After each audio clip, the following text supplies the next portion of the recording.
Agree or disagree? Wilson Bethel as Bullseye is a top 10 superhero villain performance of all time. I'm ready. 3, 2, 1. Agree. And you guys haven't even seen the best stuff yet. You haven't even seen the best stuff yet.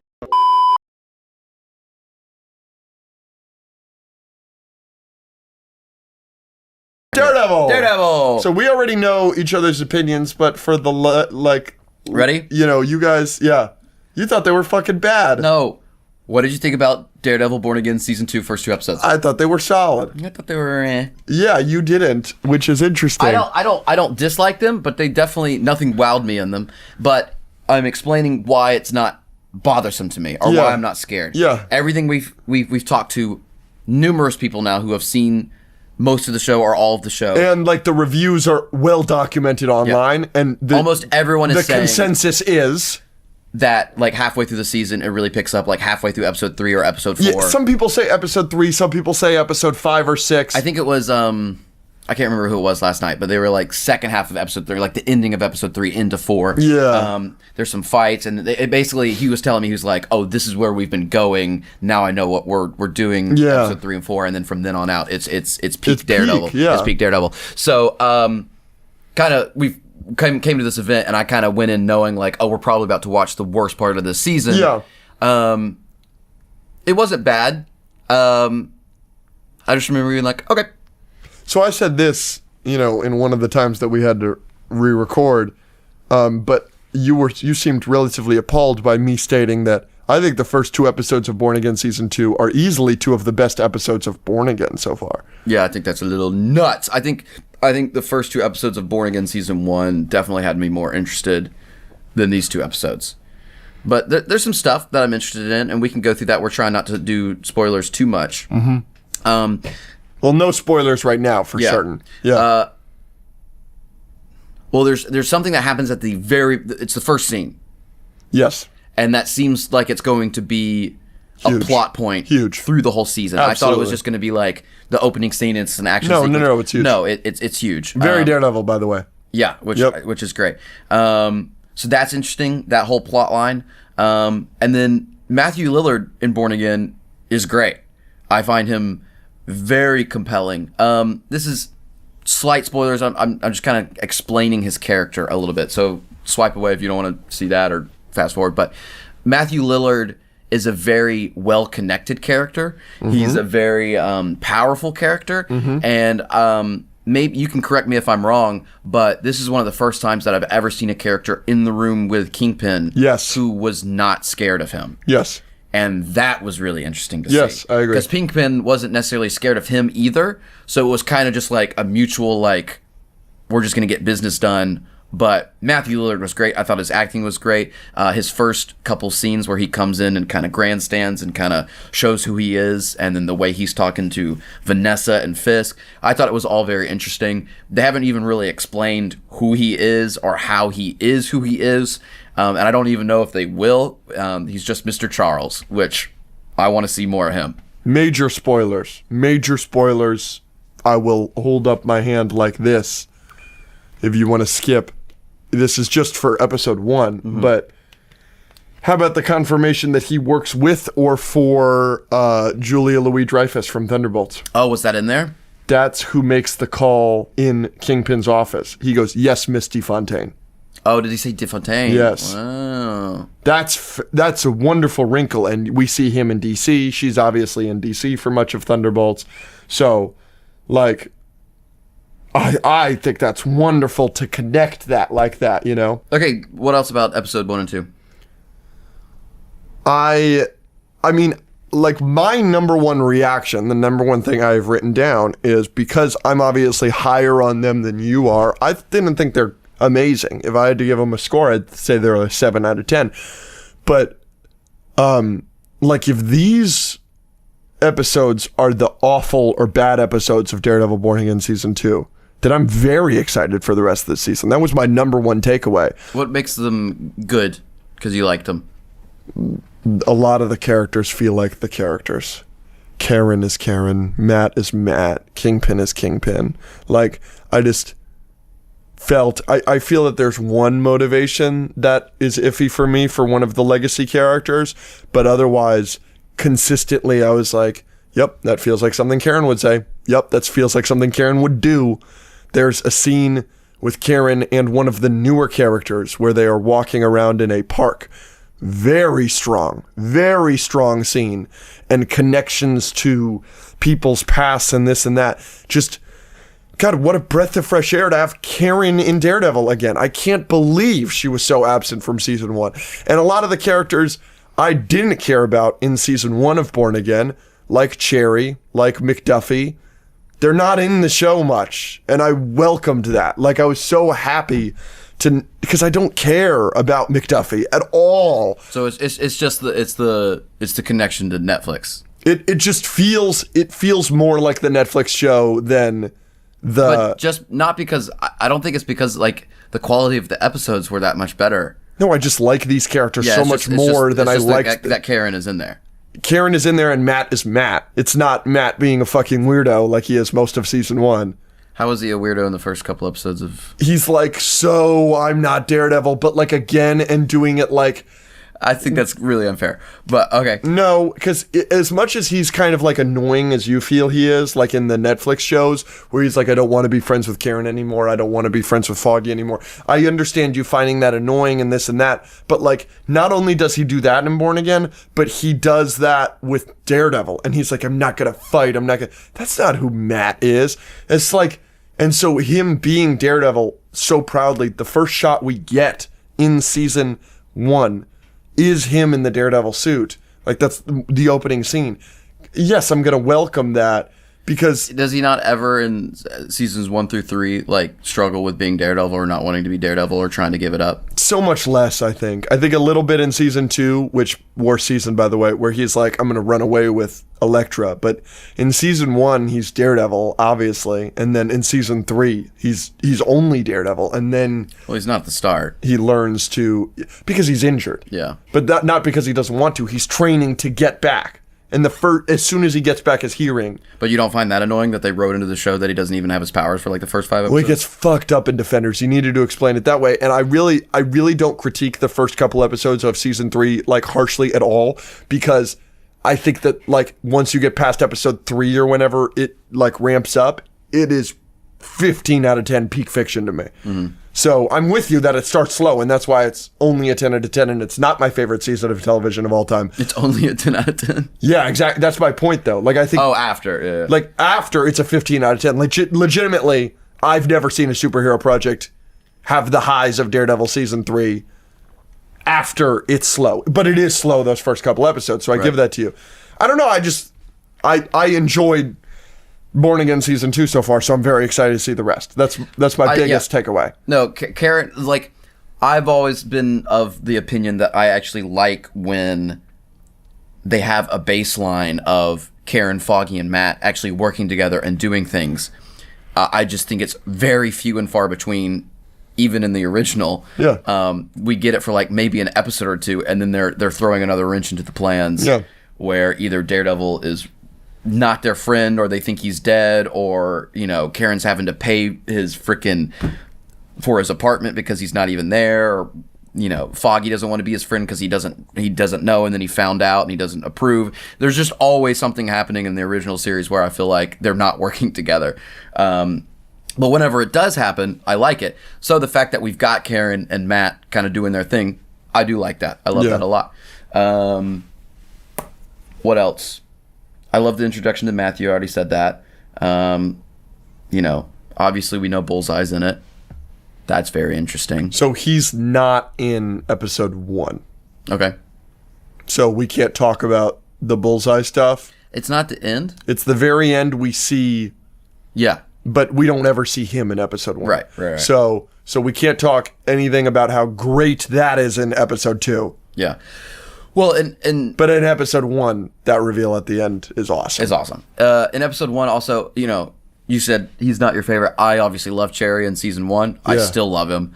But he's an asshole towards the end. You don't remember him pissing you off? He pissed you off. He did something to Matt, and you were like, "Fuck you, Cherry." You were like, "I don't like Cherry anymore." At the end of season 1. Yes. He does something. I can't remember what he does, but he does something that pissed you off. Yeah, I can't remember. Yeah. I remember liking it most of the season and being like, that was stupid. Yes, yeah, something like that. But in this season, he's back. He's doing what he's supposed to do, which is the private investigation. You know, he's an ex-cop. He's helping Matt, which I love. Yeah. Well, we can't get into spoilers. No. We will in a minute, because we could talk about the Cherry stuff because it happens in episode 1. Yeah, that's what I'm saying. Do we want to do that? You want to just hop right into spoilers now? Yeah. Spoilers for Daredevil Born Again Season 2 from now on. Episode 1, yes, because we can't talk about Episode 2. So at the very end, we've got the fight scene. Yes. Matt's losing. Yes. Bullseye helps. Yes. We'll talk about that. And Cherry is potentially dying. Yes. Thank God. No, I love Cherry. Kill that motherfucker. No, the whole time. Dead. The whole time, me and I think it was Leia was like, don't kill Cherry. Don't kill Cherry. Oh, you're love tripping. Cherry. I was like, I literally, that was the highest moment for me of the 2 episodes, was like, oh my gosh, they're killing off all these dog shit characters. Let's fucking go. What's so bad about Cherry? He's just boring. Like, it's not actually like, he's not like written particularly bad. I don't think he's acted particularly bad, but there's so much from the Netflix show that's like exceptional, and there's nothing about Cherry or McDuffie that's exceptional. So yes, please kill them and have a reaction from Matt that could be exceptional. Because when I look back on season 1 of Daredevil, season 3 of Daredevil, I'm like, Foggy, exceptional. Matt, exceptional. Karen, exceptional. Kingpin, exceptional. Vanessa, exceptional. And now so many of these characters are now in Born Again, and they aren't given time to be as exceptional because you spend so much time with McDuffie when she's hanging out with the lawyer, not sure if that's episode 1 or 2, or Cherry as much time as he gets in season 1. And there's not one scene in Daredevil Born Again season 1 where you're like, wow, Cherry's go. Not one. I think McDuffie is a lot more interesting this season. Sure. I don't know how much of that is in episode 2, so we can't talk too much about it. Mm-hmm. I just don't care for her at all, and maybe that's... I care for her less than Cherry, but I do. But this season, I was finding myself more interested in what they might do with her. What else? Any other spoilers? Yeah. I really want to talk about the Bullseye stuff that we can talk about. The shot of the 2 guys' eyeballs is so fucking awesome. 2 guys' eyeballs. The 2 guys are fighting, and one bullet goes through 2 guys' eyeballs. Like, he goes through this eyeball, and it hits the other guy in another eyeball. Nice. That was awesome. And then you see the shot of that. Good for them to show that gratuitous violence. Like, that's serious the season violence. opens with a dude's arm snapping in half, bone sticking out. Yeah, that was awesome. That was crazy. But then I like the shot of him throwing the knife in. I was about to say, that was really cool. The knife reveal. You're welcome. Because it bounces like off 3 walls. It's so awesome. That's awesome. Yeah. It's so cool. And it's so intriguing because we hate Bullseye so much. He killed Foggy. He's one of Daredevil's, if not his ultimate nemesis. I know Kingpin's the main guy, but Bullseye can really match him physically. And they do... I'm not going to talk about this. This is a little bit of a spoiler, so I won't talk about it in detail. But we do get more Bullseye in episode 2, and that's some of the best. That's probably the best stuff in episode 2 for me, is all the Bullseye stuff. And they're setting up a storyline that I think is really interesting with that. In terms of spoilers in episode 1, Daredevil, he sinks the ship. Yeah, so that's the big plot point that is going to apparently be a through line for the whole season. Absolutely. Because that's why Matthew Lillard comes in. Kingpin's worried about that. I thought, Kingpin told the people to sink the ship, so I thought he was expecting Daredevil to be there, and this was going to be a whole part of his plan. Correct. And he has spun it to be a terrorist attack that Daredevil has committed. Yep. And all that, but it did take him by surprise. Like, he was upset about it, which is cool. And so we've got all these different people working to kind of do what they want as a result of this boat sinking. Kingpin and Matthew Lillard are trying to cover it up. Kingpin has his people to do that. Mr. Charles is coming in with his people to do it because they need to get the stuff off the manifest and everything. And then obviously Matt and Karen are wanting to get the word out that, hey, this guy's smuggling guns, and then that will, take it up to the federal government and get him out of the mayorship and all that. So it is very awesome that he put the guy's watch in the crate. I'm waiting to see So he can hear it. and find it, I guess. Yeah. And he's not going to find it underwater. He's not going to be able to hear underwater. But I imagine that when they lift it up, that's how he's going to know which crate was there 100% or whatever. So I'm super excited about that. I thought the action scene in the boat was awesome. Yeah, that was another thing about the first 2 episodes where like maybe I wasn't wowed. I didn't think anything in that fight scene. It wasn't bad, but it wasn't. I guess I compared it to the opening fight that you adored. That I adore in season 1. And there are other fights in Daredevil that I just think are better. I felt like it was solid. It was just like a normal Daredevil fight scene. I think there were multiple in Born Again. I think the Muse fight was better. I think the one where he fought those 2 people as Matt, the 2 cops, and screamed at the end, I thought that was better. I will say that's the best action scene to come from Born Again, is the scene where, as Matt, where he fucks up the cops. And I think the opening one it was all better. So again, it wasn't a bad fight scene. I just thought it was kind of. I thought it was awesome. Nothing wowed me. It's interesting. I thought that they were going to give an explanation for the suit. They did not. He just has it. He's automatically in the black suit with the double Ds. I thought that we were going to have an explanation for why the double Ds are there, why he did that. He wants to show the symbol, whatever. I don't know. That surprised me that wasn't included. But I don't care because the suit is fucking awesome. So I'm not exactly bothered by it. Trying to think if we have anything else to talk about. I think that everybody... Which episode did you prefer? Episode 1 or episode 2? They're about the same. I preferred episode 1, I think, overall. I think it was a little bit structured better. But episode 2 has a lot of Bullseye stuff that I really enjoyed. The Bullseye stuff was good. There's some good stuff. We have to talk about the biggest positive for me about Daredevil Born Again Season 2. Number one by far. The cinematography has been spectacular. There are multiple shots in Daredevil Born Again, the first 2 episodes of Season 2, where I was like, wow, like, not only is this better than the average MCU project, but this is better than a lot of stuff I am seeing. There are just, like, gorgeous shots that they're just pulling off. There's one in episode 2 that unfortunately I can't talk about, that I'll talk to you about in code. It's... The color. Yes, but it's not with the character you think I'm talking about. It's when there's a character that's killed. And it's spoken in a different language.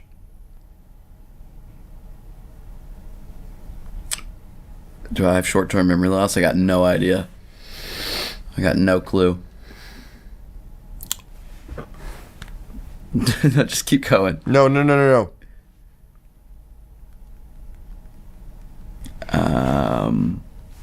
Let us know what y'all thought about Born Again and what you're excited for.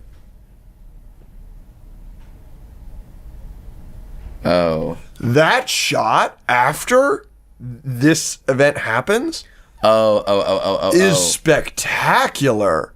Yeah. Like when he's walking, I'm like, oh my gosh, the blues, the color, the shot composition, like there were episodes in season 1, specifically like with the Bullseye episode. I think that was like the second to last episode where people were like, when did Born Again get this sauce? And that's kind of when the Overhaul team kind of came in. That's one of the Overhaul episodes. Born Again picks up right where they left off with that sauce. Born Again season 2 just visually is a little bit of a feast. It hasn't matched season 1. Season 1 of Daredevil Netflix is peak visuals. The lighting in Matt's apartment is unfucking believable, that entire season. It hasn't matched that, but it looks very good. It looks better than season 3, which season 3 is shot like Civil War and Winter Soldier. It's very gray, but it's very like harsh, which is, it matches the tone of that season. But I loved the cinematography. I can't wait to see more of that, especially as they continue to experiment with colors with specific characters. Yeah. Because they do some really cool stuff with that in episode 2, so I know it's going to continue. That'll be a theme for sure. There's a shot in episode 2 in a church that looks really good. It's just like, it looks great. I'm super, super excited. I'm excited for the rest of the season. Me too. And anytime, the dum dum dum was coming back, I was like, oh, we're back, we're so back. You know, I was excited. And then like anytime there's an action scene or like some of the music starts swelling, you know, you just get excited. I'm excited to see what they do. And you know, they didn't really explain, like you've seen in the trailers and stuff, like the boxing match that Fisk is gonna be in. Yeah, they kind of just like, I guess they start exploring it a little bit in episode 2. Yeah, but it's just like a thing. Like they don't even explain why it's a thing or like who it is. You're right. They're just like, oh, he's getting ready for a boxing match. It's like, but why? Yeah, He's the mayor. What is he doing? That's a good point. So I'm waiting for an explanation on that, but we'll get a lot of explanations for a lot of things moving forward. I'm excited because when they get to see episode 2, they're going to see episode 3 right after. We obviously have to wait a week for episode 3. I'm very excited to see episode 3 because I've heard it's good. We'll see. And then the wait, but this is going to be a fun season, and we've got some special surprises planned for y'all regarding Daredevil. So, what'd you think about Daredevil episode 3? I loved it. Yeah, so good. Obviously, the one shot at the end was nuts. It's great. It's not the best one shot that Daredevil's ever done. I take the prison break over it. I take Cut Man, which is episode... The first one? Yep. Yeah. From season 1, that one over it. But it's up there. I certainly like it better than any of the ones in Born Again. The foggy one obviously wins for me. But other than that, it just kept going. And the way the camera was moving, and then that shot of him like in the middle of the room with like the smoke coming in, and he was listening to the other bad guys coming in, and then the way he was using the baton, the fact that we got swordsman actually doing something. I mean, as soon as he has the metal bar and he just goes like this, I was like, Jack Duquesne! It's like, and for me, something that I wanted to talk about with you is you've loved Daredevil Born Again since its inception. You've loved it since episode 1, and you've wavered very little. You didn't love episode 1 of 2 in this season. Sure. And like, there were moments last season where they killed Muse and you're like, I don't like that and this and that. But overall, it's been great. Overall, you've loved it the whole time. And I've always been like, why? Like, always. And to the point where the podcast has almost ended because I've upset you so badly on, like, how mean I've been to you about not liking it. And I've never, like, quite gotten it. And one of the main reasons is, other than Charlie Cox and Vincent D'Onofrio, who I personally have a history with. I have loved those characters and their portrayals of those characters for 10 years at this point. You know what I'm saying? So other than them, I didn't feel a connection to a single character. I didn't care for Cherry. I didn't care for McDuffie. I didn't care for Buck. I didn't care for Heather. I didn't care for any of the characters. And I still feel that season 1, none of those characters are interesting. My favorite thing about season 2 so far is how interesting they've made every single one of the characters. Heather and Buck, their conversation at the dinner party, where they're just like talking about everybody in a certain light and this and that. And they're kind of flirting, kind of not. We'll see what happens there. Obviously, Mrs. Fisk thinks that they're going to be a thing. Very interesting. Yeah. Like, I was like, well, you liked Daniel in the first season. I did, and I think that's continuing. I still like Daniel, but now I like Buck, kind of a lot. Yeah, and I was pretty unimpressed. We could talk about this now because the episode's out. I was kind of unimpressed by the reveal that BB is like evil Kingpin Fisk social media. Yeah. Who cares? Like, we knew that. Like, why'd you make it a reveal like that? I was kind of like the end of an episode, like super weird the way they did it. I didn't care, but.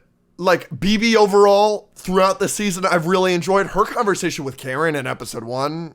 I was blown away that you didn't adore that. I think loved it's good. That. I think it's good, and I really liked it.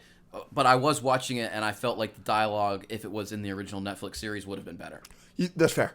Sure, that's fair. But it was good. I really enjoyed it. But so it's like episode 3, I'm so glad you enjoyed it because for me, it's been a lot of the same. It's just, I think that the action, finally matched Well, definitely. the quality we wanted. Well, yeah. I mean, the thing that's gonna get me hype enough to want to walk around the neighborhood is an awesome Daredevil oneer. But like you said, the conversation that they had at the dinner table, I think the fact we'll talk about Heather in just a second. That was good. And then I think the whole courtroom scene for the swordsman, we kind of knew how that was Really going to go, good. but it was interesting to watch and see McDuffie try and work on that. Also, her conversation with Heather was really interesting, where Yes. they were trying to because they're convince- friends. Yeah. She introduces Matt to Heather. yeah.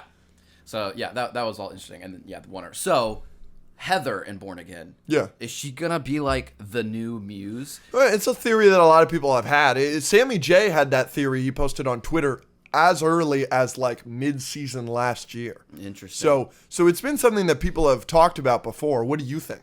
I don't know if they'll go that far, but they are setting her up to become more and more evil because obviously she's going nuts. She's going nuts. She's seeing Muse. She's working with Wilson Fisk. She's making a lot of excuses. She's falsifying reports to get people put away and all this stuff. And there was one line, I think in the second episode, where Vanessa is talking to her. And she's like, is it hard for you to get into the mindset of some of these vigilante killers? And her response is, sometimes it's a little too easy. Yep. And I was like, whoa. Yeah. So that was cool. Yeah. But the one shot, obviously, at the end, not even before. I mean, the decision that he has to make. He hears the watch that he puts in the thing, but then he has to go. He decides to save the people. The fact that the swordsman gets to help him. The fact that Hector Ayala's niece, yep. What's her name? I can't remember. She finally Angela. shows up. Karen is there. It was a lot of fun. It was awesome. Yeah. Karen in a sweet Range Rover, by the way. I thought they were broke. How the fuck is she Yeah. affording that? She stole that? Oh, that car was sick. Oh, and then, not to mention, we knew it was coming, but when people were describing to us the season, and they're like, once you get to episode 3, it's like, oh, now this is where this has been leading. Like, now Yeah. I see where we're going. Like, the one shot into the ending of Kingpin blowing all those people up, Yeah. and Matt being able to hear it, and him being like, he just killed everyone. Yeah. He just killed everyone. What? I'm getting chills right now. What an insane ending going into episode 4. And now we know something that's happening in episode 4. Oh, yes. You'll see it on Monday. Yeah, on Monday. Yeah, you'll see it on Monday. But, yeah. No, I'm loving the season so far. I've liked all 3 episodes. I think I loved episode 1 and I loved episode 3. Okay. But yeah, I'm really enjoying it. Let's talk about the thing that everybody wants us to talk about. Sure.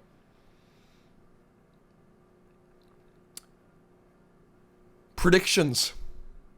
For Season 2. What do you predict is going to happen? You Oh. got any major predictions? You for think? Daredevil? Yeah. What do you think is going to happen the rest of season 2? I'm going to ask you questions. Okay. You give me a yes or no and a why. Okay. Will Heather become Muse by the end of season 2? No. I think she will continue down a path that's not great. And then by the end, maybe there's like a tease right at the end that next season she'll be a full-on villain bad guy. Sure. But I also don't know if she'll ever just like don the mask of Muse. Sure. But I think they're leading somewhere with her. What do you think? Sure. I don't think so either. Yeah. But I think as soon as you literally said, I don't think she'll ever don the mask, that visual, yeah, I don't think they're going to do that. But maybe they might. But what do you think about her being a full-on antagonist in a suit that's killing people?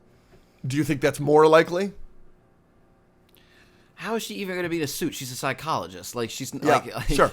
Muse at least took jujitsu. Sure. When he was younger or whatever. Sure. She doesn't have any powers. Like maybe an accident happens or something, and she falls into a pit of radioactive waste and gets powers or something. I don't know. Sure. But yeah, I wouldn't bet on that. Okay. Yeah. I'm deciding if I want to go crazy right now. Uh-huh. Will Buck kill Daniel by the end of the season? Whoa. When they first had that conversation, That was the only thing I was thinking about. was that he's going to kill him. I was like, Buck is going to have to kill him, and he likes him.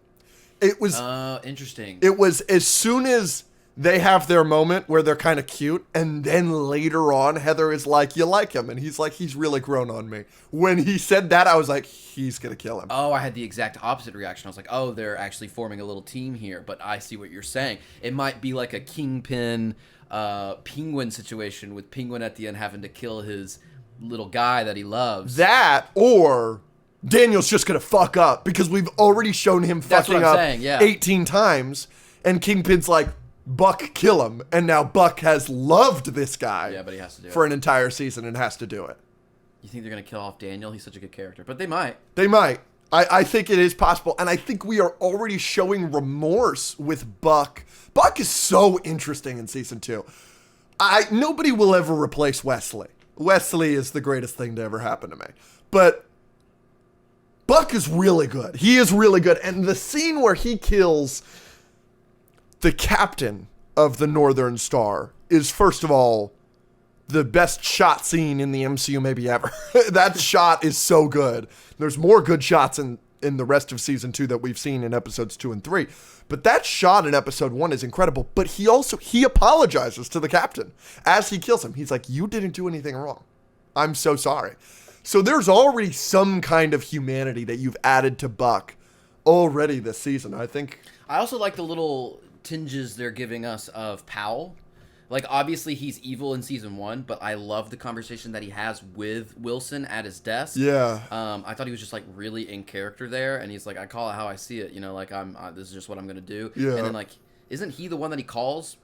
Yep. He calls Powell to blow up the boat. So like, Powell's the worst dude in the show. Like, actually. like wild. Because we have yet to see Powell care for someone. And not only do we know that Fisk cares for his wife, he cares for a lot of people. He cares for Wesley in season 1. He cares for Echo. He cares. I know. He cares. I was wondering if Brad was going to bring that up, and I was going to have to be like, dude, I'm sorry. Well, we told him point blank Like, that we hated What If What If, season 3. yeah, and which he knew that already. That was good enough. I didn't think we needed to stab him a little bit He more. brought it because he brought up on Monday's episode. He's like, oh, the first time that I met Vincent was on Echo. was on Echo, and Yeah. I almost was like, I'm sorry. I'm so sorry. Well, good on him, because we talked about What If, and we talked about another project that's very unpopular that he was a big part of. Yeah. And he kind of very clearly was like, yeah, I know it sucks. Well, yeah, he's like, I get the perception, you know. So good for him for saying that. Anyway, back to Daredevil. Let's get back to us not spoiling our next episode. Yeah, by the way. sorry. But the thing with like Fisk, Powell is just a monster, and he has the most punchable face I've ever seen in my Yes, life. he does. The great casting. And what are they doing with that guy that came back and was like, yo, I want back in? Cole North. We all thought he died. He's not an A-lister or anything in the comics, but he has powers. So when he blew up, I know a lot of people, including Sammy J, were very upset about the portrayal of his character. So I think maybe that was like a, here you go, nerds, we actually didn't kill him. We might do something with him in the future. Right. Powell was like so reluctant. Yeah. It was weird. Yeah. Powell's a weird guy. I'm interested to see if he gets like a little arc or something. Yeah. He's a terrible, terrible person. If they kill him, I would cheer. Yeah. Back to predictions. Okay. This is my craziest one. Will Vanessa Fisk die in season 2? You know, of each Daredevil season Born I Again? keep wondering if they're going to do that, because that is the thing that would It's a very popular storyline for Kingpin is for his wife to be dead. Yeah, like that would be the thing that would just send him over the edge. And ever since season 1 of the Netflix show, I'm like, are they going to kill her? Are they Yep. going to kill her? Are they going to kill her? And they're setting up Bullseye to be coming after her. But I don't know. Can't survive Bullseye for too long. No. It's legitimately, it's something we'll get into in our review of The Boys season 4 on Monday. Yep. If you don't kill that person, if you have Bullseye coming after you, after a certain point, it becomes very unrealistic that character is alive. Yeah, you got to have some good explanation for why Bullseye hasn't killed you yet. I mean, is he? Yeah. Because We see the dream sequence with her. yeah, but that's her just being paranoid. She's like, I know why you're coming after me. And he's coming after her. But he tried to shoot Wilson last season, and this season has he done? He's killed some of the. But this is why this season is going to be so good, Andrew, because there's going to be a reveal, because we see the contract, because in the dream sequence she's handing him the pen again, just like we saw in episode 8 of season 1, by far the best episode of season 1 in my opinion. There's something with that, with her paying him to kill Foggy. There's a reason he's killing her. Is Foggy alive? There's something there. That prediction is Foggy coming back. I know. I was going to get to that one. I think yes. Yeah, you think he is? I think there is something with that contract for him killing Foggy. There is something as to why he's coming after her that is a reveal, something that we did not know previously, that they have already started teasing. I don't know if we learned it in episode 4 or 5 or 8 or whatever the fuck, but I think there's a reveal coming, and I do think Foggy is alive. I think it's got to be something monumental. It can't be the twist which was last season, which is the island. That's too small of a twist. This is a big fries twist. And I think they're going to kill her. Legitimately, I think she's got 1 or 2 episodes. Or you think she's dying in the middle of this season? I think she could die this episode 4, based on what we know is coming in episode 4. Yeah. So way. That'd be crazy. So I think they kill her now, and then I don't know if you remember this. Do you remember the deal between Daredevil and Kingpin from season 3? Kinda. It's about her. He's like, if you reveal my identity, if you come after my friends, I will send Vanessa to jail for the rest of her life. Now, Vanessa's dead. Gloves are off. All the niceties. I mean, I can't imagine how crazy Fisk would go. It'd be interesting to see, for sure. I'm excited. Oh, I was so hyped watching the last episode, man. It was so much It was fun. a good one. It was so much fun. Also, what the frick is up with Charlie Cox and his body? Holy! He's really hot. Like, we knew he was ripped. But like, that was next level. Is the scene in episode 3 of Daredevil Born Again the hottest Charlie Cox has ever looked? Yeah, I think so. It might be. There's something about the scars on him. And the abs, and he's just big. He's big. But he's still lean. Like, Yeah. he's still like an acrobat. It's pretty amazing to watch. He's got that Nightwing build, bro. Could Charlie Cox be Nightwing? No. No. He's like 50. Yeah, he's a little too old, but... He's not 50, but he's older. Oh, gosh. He's so hot in person, too. He is hot. He's just always hot. He is hotter when he's blind, though. We've gone over this Yeah. on the podcast.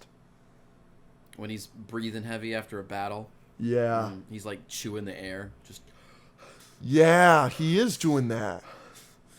Okay. Major question for you right now. The Daredevil suit. Does it make Charlie Cox hotter? Or does Charlie Cox make the suit hotter? Which one is it? Is it too much to ask for both? I think it is. I think they're in a symbiotic relationship.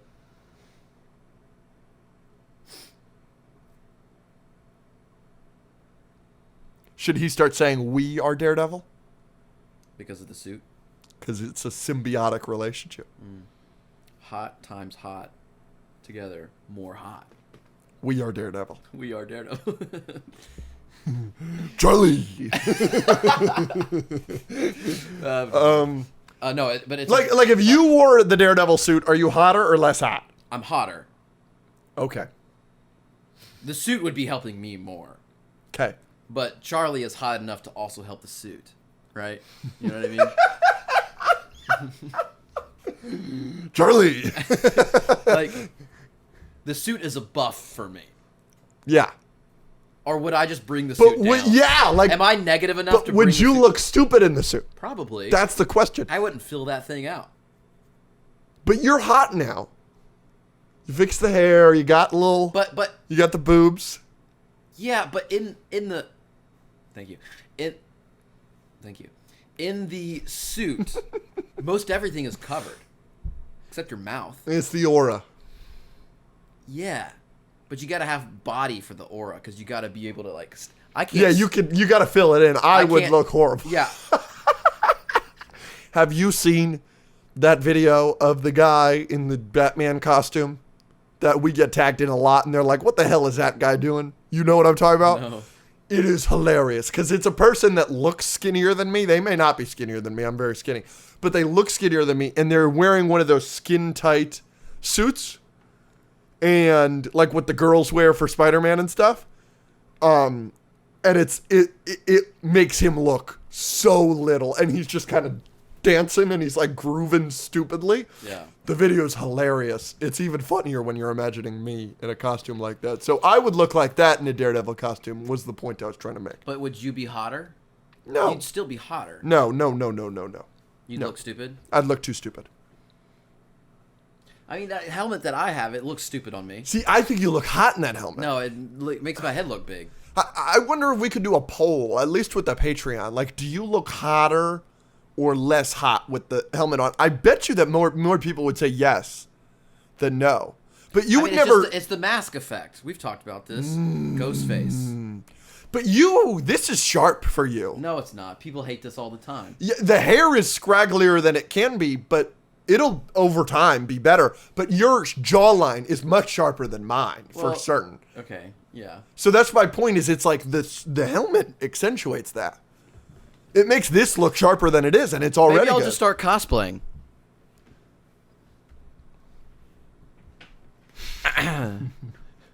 You think you would make money? Off cosplay? Yeah. What am I starting like a OnlyFans? No. Like transitions and like Yep. TikToks? Yep. Your Yeah. transition video with Leia went fucking bonanza. Yeah. Should we talk about that? She addressed it. Yeah. What did you think of her address? A lot of people were saying, "I'm so sorry, Andrew." Well, a lot of people were like, "Yo, Andrew fumbled." Do you think you fumbled? No, obviously. Leia's a good friend of no, yours. Leia's great. No, it's fine. I mean, as soon as she was like, "Let's do some transitions," I was like, "Oh, we're gonna get a lot of comments." You know what I mean? Did you say that to her? I said it to her after once because she knew too, and we were like, "Yeah." And what did she say about it? She knew, Okay. but Because I talked to you about it at the premiere. Yeah. I said she showed me the transitions. I was like, Andrew, everybody is going to think you're Yeah. dating. But I pulled you aside. I didn't know if that would be an appropriate thing to say to the both of you. no, I mean we both knew, but you know. One of them's at 1.7, the other one's at like 1.6 or something. And she also reposted it on trial reels, and it's got another like 500,000. She's like, "You should post it." So we were like, "All right, we just need to do a transition once a month."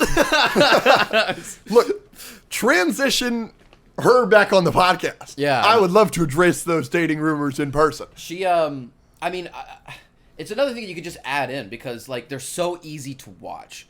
Like I'm not saying they're like easy content because obviously you need to like know the choreography, like work on the editing, and like actually have something to cosplay into where you look nice. Like you don't need to transition into something that's ugly. Like you need to have a good cosplay. You either make it yourself or buy Sure, it. Like sure. that's all a lot of work. But you know, it's an easier watch on things like TikTok than something like this.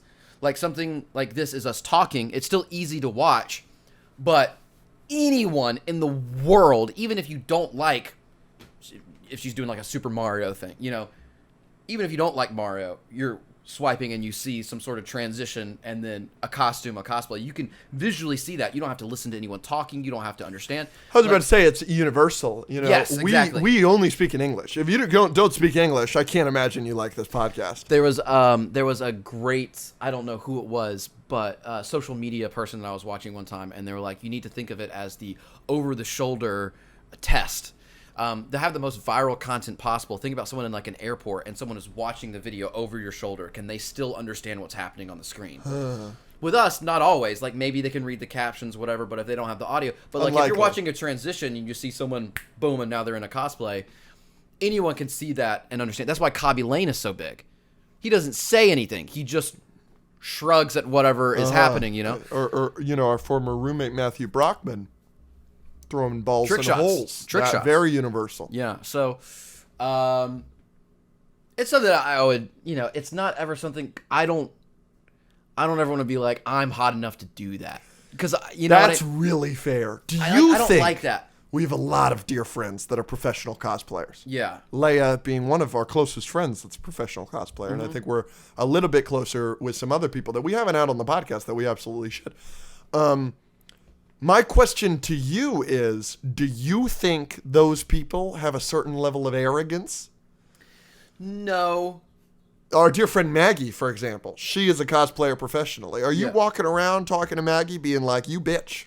No. You think too highly of yourself. Well, I do say that to her. Okay. Yes. But you guys have that kind of relationship. Well, I just think they're all like that.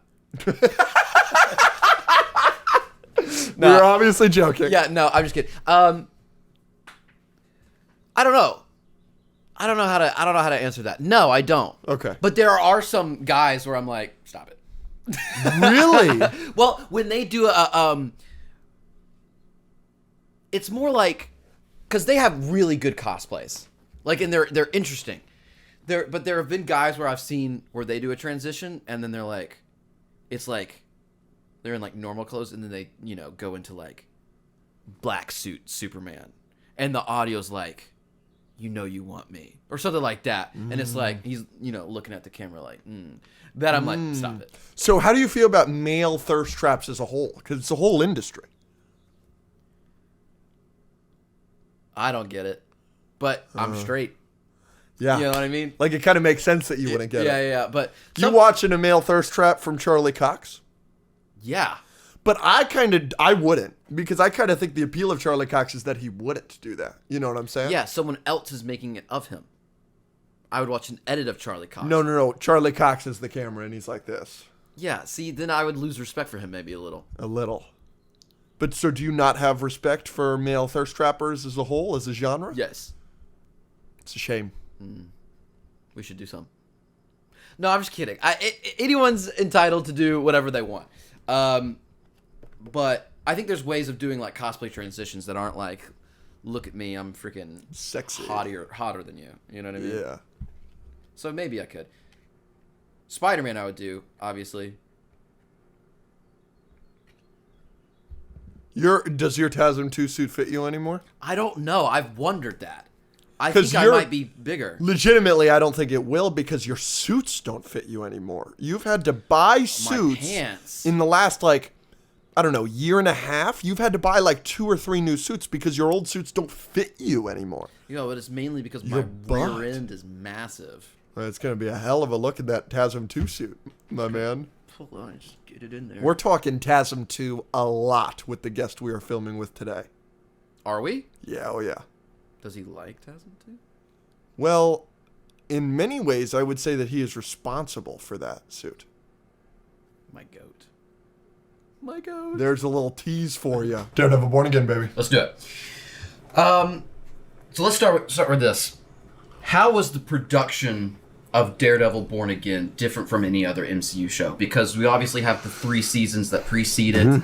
So I feel like maybe there were some different challenges or different procedures for Born Again than creating something from scratch, like Hawkeye or WandaVision. Yeah, I mean, it is quite different. Like when the project of Born Again was originally conceived, it was playing a little too fast and loose with continuity, and I was kind of like, are we sneaking by? Are we going to be able to do this? I was a fan of the original shows, so it always was like, well, don't want to contradict anything, but I think there was a little bit of hesitation to embrace all the continuity of the Defenders side of the universe. Right, yeah. And when the strike happened and we were able to look at the material, we were like, it was plain. We got to go all in. And which was an amazing opportunity for us. Cool. And then, we were able to shift gears and develop the rest of the season. But it had established a look that I thought was quite good, actually. I think Hillary did a great job, and Michael Quest, who shot the original pilot, kind of brought it was instead of going noir, it was more of a 1970s kind of crime movie, French Connection feeling, heavy grain, heavy fog, that kind of thing. But it's different than the original show. So it's not like X-Men 97 where we went out of our way to put parameters on that show to make it feel like it was the Saturday morning cartoon. Yeah. This was no, this is a new era with a new look. And so it's like two different flavors. Yeah. And you guys haven't seen the season yet. No, but there's we're 3 episodes in. There's some stuff. What I really love about the second season of Daredevil is that about Daredevil Born Again is that it is leaning into the dichotomy between the two eras of the show in like a very heavy way. Cool. And that only gets more intense as the season goes on because one can't exist without the other or Born Again can't exist without the original. So now that is like plainly on the table in an aesthetic way and an emotional way and hopefully an emotional for the audience, kind of way. So we're on the second season. We've seen 3 episodes. How many seasons of Born Again are we going to get? Well, we're shooting the 3rd season right now. We know. Excellent. Yeah, and Excellent. We're going to keep awesome. going? I mean, it's so this is my answer for everything MC related. It really depends on We who gotta watches the watch. show. You gotta watch the shows. All right. Like it's like we're in this crazy new era. Back in Jeff Loeb's time as head of television, like he could sell it to other to different networks and sell Marvel content. Like we are solely on Disney Plus. It's a subscriber model. Like people have to tune in, and then we get to make more. So speaking of that, right? We've seen 3 episodes. We're excited for the rest. Need people to watch. Why should they watch the rest of the season? We've heard after episode 4, Everybody it goes that's seen nuts. the full season is like, oh. It's so hard to answer without spoiling things. Yeah. I mean, it's just, it is a character forward show. The ensemble is big, but like all those characters now a season and a half in, you've lived with them for a long time. Yeah. And because they start to reflect things from the original show in some emotional ways at times, as people, I'll put it to you this way. If you know the comics, Daredevil is really about loss and how a guy deals with loss. And it happens to him over and over again. And that ethos is alive and well in the show. All right. And you know that from the beginning, from Jump, which is like in that I was very controversial upset opening about scene. that. I know. Personally.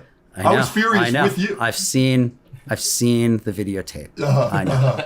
I was not a fan of yours. I know. It was a tough. He loved it.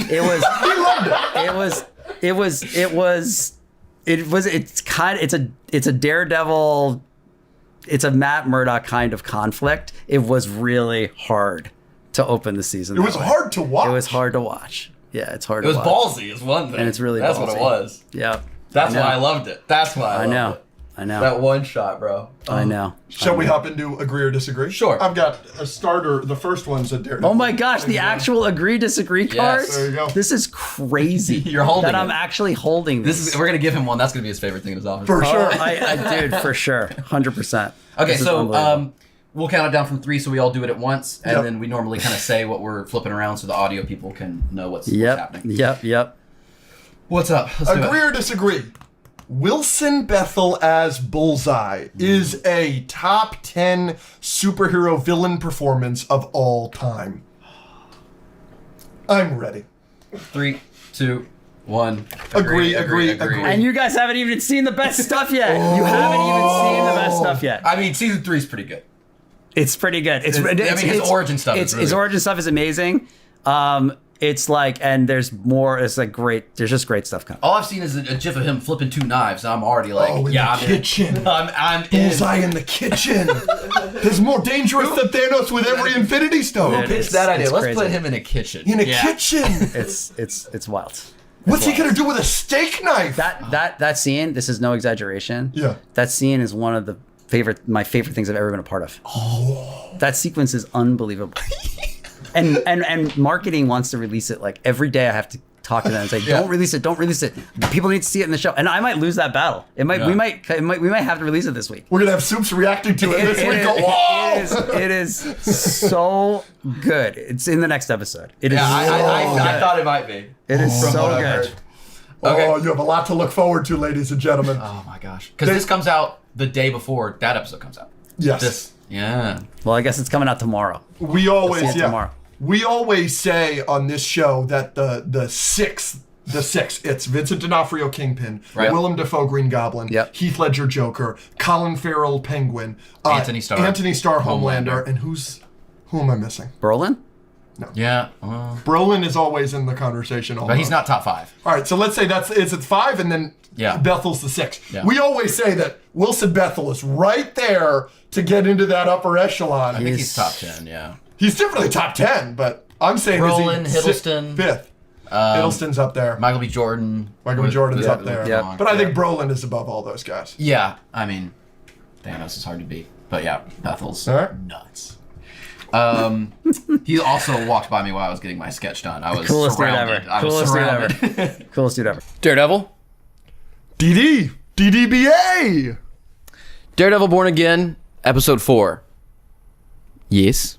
Mr. Winterbaum Yeah. was correct. It's peak. It's peak. It is the Bullseye Diner fight scene at the start of episode 4 of Daredevil Born Again the best fight scene in all of Daredevil Born Again? Because I think it is. I mean, when he said it's one of his favorite things he's ever worked on, I was like, yeah, sure, cool. No. Yeah. That's good. It's incredible. The toothpick in the straw That was probably my favorite part. to start it, but how often he is throwing things and they're just going through people's eyes, it's the coolest shit ever. No, not. Oh, we'll talk about it more later. But even the fight with him and Daredevil later with the CD, Awesome. No, it was an amazing opener, especially with the catch up symbol at the end. So sick. And the call, Frank Castle. And I love so much that the task force thinks it's Frank Castle, so they're armed for Frank Castle. And then when the motherfucker goes, holy shit, it's Bullseye! Like he's a boogeyman. Like the task force, because he should be the boogeyman to them. They caught Frank Castle. They have not caught Bullseye. Bullseye, in a room full of them at that gala, if it wasn't for Matt Murdock, Kingpin is dead. So he is their boogeyman. That's awesome. And then for him to dominate the way he did in that scene, incredible. Cooked them all, dude. Incredible. I want to talk to you about Daredevil Born Again, episode 4, because I just said that's one of my favorite scenes in the entire show. And I think a lot of the stuff that they're doing, all of the stuff that they're doing with getting the testimonies from all of the victims, Jack Duquesne offering for the bank account, the first mate doing on film, and then him being killed by Buck, all of that I found extremely strong. What did you think of the fight night fight? The actual fight? I thought it was easily one of the worst moments in the entire season for me so far. I'm just watching him fight this guy thinking, God, I loved everything else in this episode. What is the fucking point of this? Like, why are we wasting so much time on this? What did you think of the fight? I didn't have any of those thoughts. Okay. But were you like, just, oh, this is awesome? During the boxing match? Yeah. No. Because it lasts a long time. Yeah, well, I mean, I was just interested in what was going to happen. I was like, it was just drawing out the suspense of, he's getting the information about that they took care of the other guy when it's happening. Vanessa does show up. The audience reactions to Wilson's like rage. I was like, is he going to kill this guy? Yep. Seeing BB and what that other woman's name and Jack? Daniel. The frick? Daniel, seeing their reactions and stuff. So I just found it interesting. I wasn't like, oh, this fight choreography, I'm so interested in this boxing match. But I was just interested in the stuff that was kind of surrounding it. Yeah, I understand. It didn't bother me. I do love how much of a fucking, like, just dick rider Daniel is for Kingpin. I do think it's endearing. The bobblehead. Yeah. Like, I think it's legitimately endearing that this guy loves this guy so unconditionally. Okay, my one question is, I guess we could. Do you have any more questions? You say what you're gonna say because Spoiler alert. Yeah, I mean major spoiler alert. The biggest spoiler alert. Is Vanessa dead? Yeah, I had the same question to you. I can't imagine she's not. I don't think she is. Oh, that would be so pussy. That would be such a cop out if that didn't kill her. I think they would have made it more clear if she was dead. It's in the side of her head. she's bleeding, but she was still, her eyes were still, she was still alive when the episode ended from what it looked like to me. I could be wrong, but if they wanted to kill her, like, I think they would have like put it in her neck. Like, I think she would have like gone limp. Like, I think he would have like checked her pulse. Like, I think they would have put more clear indicators that she's dead. I think there's a way in which she's not dead, or maybe she's just like Brain damaged. Yeah. That would be interesting. I'm going to say something to you. I'm going to say this out loud, okay? Daredevil, Bullseye throws something. Yes. And Kingpin deflects it, and it kills Vanessa. On paper, that is one of the greatest things I've ever heard in my life. I think it was executed as poorly as you could possibly do it. I do not Why think... do you say it that harshly? Maybe I'm being a little too harsh, but like when I think of that, I think of like a million different things. I do not like the way that that idea is good enough where I'm not calling it a bad episode or a bad moment. It's still a very strong episode and a very strong moment. And it's probably my favorite episode of the season so far. I love it, and it's a great moment. But like, I'm just like, God, like, you couldn't have edited it a little bit better where it was a little bit quicker? Why? It was done weird to me where I was like, Why? I can't really explain it other Okay. than I think that like on paper, that explanation in its simplest terms, what I just said is the coolest thing ever. And when I watched it, I wasn't like, this is the greatest thing ever. I was like, oh, this is awesome. I wish they did this better. I think they could have done this better. I don't have a exact reasoning why. I can't explain to you if it's the editing or the way it's shot or how it's done, the fact that it's the actual glass thing. I don't know if it's that or... and so I can't explain what they did wrong, and I also can't explain how they would have done better. I'm just saying that was my reaction, was like, oh, I think that this could have been better. And Well, your reaction was apparently it was the worst way it could have possibly been done at all. one of the worst ways. Like, I think it could have been way better. I thought it was interesting because when he smashed it, then there's like a solid like minute before they show Vanessa again. Yeah. And I liked that. I mean, I liked the slow-mo. I liked Daredevil coming in at that moment. The gunshot, where he was putting it over the rope of the ring, pointing it. Daredevil, he saved Kingpin, didn't he? Or did he save Bullseye? You saved Bullseye. And then the smash through the window. I thought that was all really interesting. Awesome. And then that was another moment where it was like, we're just sitting there and we're like, go back to Vanessa. What happened? And I wanted to see it. I liked that they didn't show it for sure. a minute. Daredevil? Daredevil, baby. Vanessa got effed up. Bullseye effed a lot of people up. You don't think Vanessa's dead. No. How much you want to bet? What do you want to bet? I think the opening shot Is of next episode is a funeral. Interesting. It would make sense because she's been alive for so long. It's like 5 seasons of her being alive now. And, it would be really interesting to just see an absolutely unhinged Wilson. Like he's not unhinged already, And in this episode, we established that the governor of New York is willing to back Which I didn't like. them because she likes her. Yeah. So now that she's gone, she's not going to back Kingpin. Kingpin's going to kill the governor. Do you understand my point, though, where, like, I feel like they would have made it more clear or more violent or more, like, she's more clearly dead instead of just, like, hitting her in the side of the head and then she still was like... It's a lot of blood, though, dog. Yeah, well, I've been there. It was a lot of blood. There's more blood than her? No. But I didn't get hit in the head. I've sliced my head open. There's a lot of blood in your head. Lot of blood in your head. But it's the temple. Yeah, it's not good. No, she's effed up. I don't know. There's definitely a way where she's alive. Definitely a way. Especially if Foggy's alive. You think Foggy's alive? I think Foggy's alive. Foggy got shot in the heart. Matt heard his heart stop. That was a scroll. Okay, well, that's a scroll. How you like them apples? Turned it on you. Bang! Bang! When are we going to see the scrolls again? Never. We should ask Brad about that. We're next never time. seeing the Eternals. We're never seeing friggin' the Skrulls. We are seeing Steve Rogers, though. Hey, everybody. Captain America's back. Wait, all right, you don't think she's dead. If she is dead, I fucking nailed that prediction. Another one in the fucking victory box for me. Didn't you say she was going to die in season 1 of Born Again? Maybe. Probably. But I literally said to you, I was like, Bullseye's going to kill her next episode. And I called that shit. I did. I said that last week. How many episodes of Born Again Season 1 are there? 8 or 9.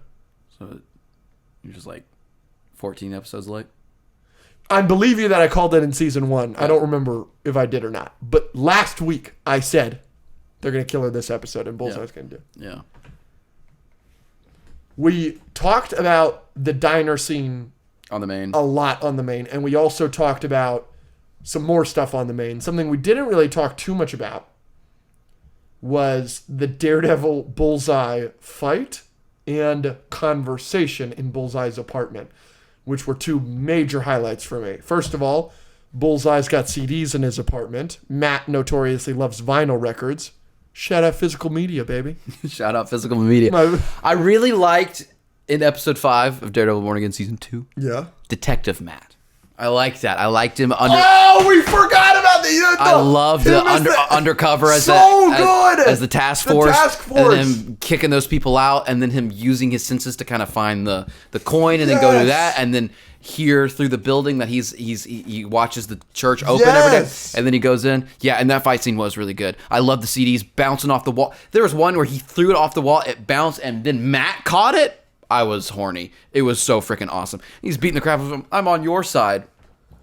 So good. And when, dude, he's like rage baiting the fuck out of him. I felt like I was watching You and Me when fucking Bullseye's like, I killed your friend. And he's like, do not bring him up. And he's like, no good deed. And Matt laughs because Matt can't even comprehend what he's fucking saying because Bullseye's such a horrible person. It's so good. So Put the innocent person in danger ploy. Always. Bad guys always do it. The lady with the cat.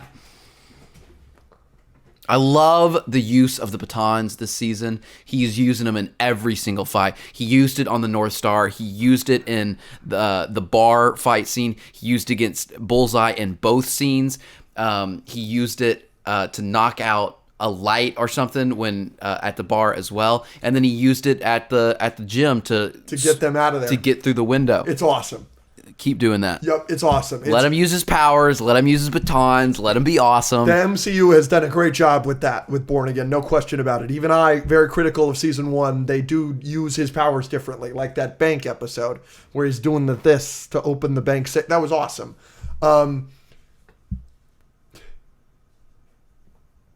Biggest thing we can talk about with Daredevil Born Again, episode 4 of season 2. Every scene I watch him in, it's crazy that they found another guy that's on the level of Vincent D'Onofrio and Charlie Cox. Wilson Bethel as Bullseye is that good. He's incredible. He's very good. He is that sixth spot. Yeah, I want more talking conversations with him because I know we got a lot of that in season 3 of Daredevil with his backstory and him talking to Wilson and everything. I want to know more of his motivation. Like, is he just mad at Vanessa? Like, why is he taking out the task force? Like, does he hate Wilson? Like, I will say that motivation, not good enough if it's just he wants to kill Kingpin because Matt won't. That's not good enough for me. Yeah, I want to explore want that the a little more. conspiracy with Vanessa that I predicted last episode. I really want something like that. I'm sure. Something under the... Yeah. Because why was she dreaming about him? Yeah. She's scared. And now she can't talk. Because she's probably in a coma or dead. Or dead. That was fun. We got a lot of peak this week. I'm excited for the peak to continue. And everybody's saying that it's like even better next episode. Yeah, it just keeps getting good. Like I've seen so many tweets that it's like, no, episode 5 is when it turned, not episode 4. It turned to episode 3, baby. That's what I'm saying. Well, I've liked this whole season actually, I know, but but episode 3. like I can't imagine. And I think next episode it's the return of my king. Yeah, but you wanted him this episode. I don't care as long as he returns. He'll return. I didn't watch the mid-season trailer. Oh, hold on real quick. Can we talk about Buck being John Wick as well? Headshot those people. That was crazy. Also, Matthew Lillard nailing it again. Loved that. Matthew Lillard is going to rage bait the fuck out of Kingpin if his He wife was. is dead. If his wife is dead. Oh, he was already rage baiting him a lot. And Wilson's just like, practice patience. I love it. No, that I like Buck a lot. Buck's a lot. He's no Wesley, No, but he's better isn't. this season for sure. but he is great. I like Buck a lot. I mean, when he winks at Matthew Lillard, it's so good. Buck is really good. Good episode. I can't wait to see Wesley again, though. I think it's next episode. We didn't get a single bad episode this week. Good episode of the pod. Yeah, no bad episodes is great. Thank yeah, you you're right. for again. Thank you for the message on the messages for the Magic Castle audition. I'll keep y'all updated on my hand. It should be fine. And I know that this goes without saying, especially to you, but the support on the Brad Winderbaum episode has been unbelievable. I mean, thank you guys. We're the source for a lot of tweets this week. It was crazy. If you Google the Escape Pod podcast and you click news, it's just Collider, grew up reading them. Screen Rant, Screen Crush, grew up reading them. IGN, grew up reading them. Like, it's just really cool to be included in something like that because we never have been. No, yeah. It was, And so that was really, really special. So obviously special thanks to Brad, but major thanks to all y'all for supporting us to the point where he knew who we were, and that happened. So I'm glad. So many of y'all seem to be really entertained by that episode. A lot of I people love have that reached out episode. and said it was one of our best episodes ever. it was a really good episode. And we're working on more big time guests. We are sending emails.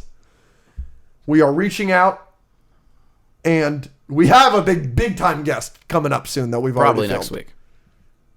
Because you'll be gone for CinemaCon. So, Daredevil Born Again. Season 2, episode 5. What'd you think? I have a question for you. It's so good. Okay, I'm so glad to hear this. It was so because good. my first question I've written down, did you hate this episode? No. So glad to hear that. Unbelievable episode. I'm thrilled. I don't know. I don't think it's my favorite, Okay. but I mean, what was that? Episode 5? This was episode 5. Yeah. So 3, 4, and 5 are obviously the best episodes. I think, yeah, but it's great. I'm thrilled to hear this because I did not think I would have this reaction because so much of this is season 1. Yeah, but the season 1 stuff works. Wait, what do you mean? Like season 1 of Born Again? No, season 1 Of Daredevil. of Daredevil, Netflix. Yeah, but it works perfectly in the story. I a little bit disagree with that, and we'll get into that in a minute. But I'm saying, because you like Born Again, I think, more than the Netflix show. Again, I've said I need to rewatch. I mean, I watched season 1 when it came out. Sure. So I can't actively really answer that. Sure. But no, I think using Foggy as Matt's moral anchor and the parallels between the backstory story that's happening and his decision to go back and get Bullseye, I thought all of that was brilliant. I also think the way they handled Vanessa's death is brilliant. To kind of keep her strung along for one more episode and then hit you with it. I just thought all of it was just insanely good. I thought it was amazing. What was the point? Because we'll get into how much I loved it in 2 seconds. Because I agree with you. The point of the Foggy flashback is for him to go back and get Bullseye. What is the point of the Buck Wesley Kingpin flashbacks other than that Wesley is the one that hired Buck? I think it was just kind of giving Buck a little more of an origin story Sure. and how he got involved in the... That he's been involved since 2016. Yeah. Sure. You think that's what the point was? Yeah, because, I mean, they're obviously doing stuff with Daniel, and he was in this episode a lot. Not Wesley. Buck. Buck was. Buck says something like, he saved my life. About Kingpin. Yeah. Do you think we get more flashbacks to add context to that and how he saved his life? Because there's nothing in this episode that tells us he saved his life. Yeah, He doesn't even say to Wesley, oh man, I really needed this job. Yeah, I don't think it's necessary. Because look at how he looked in that one.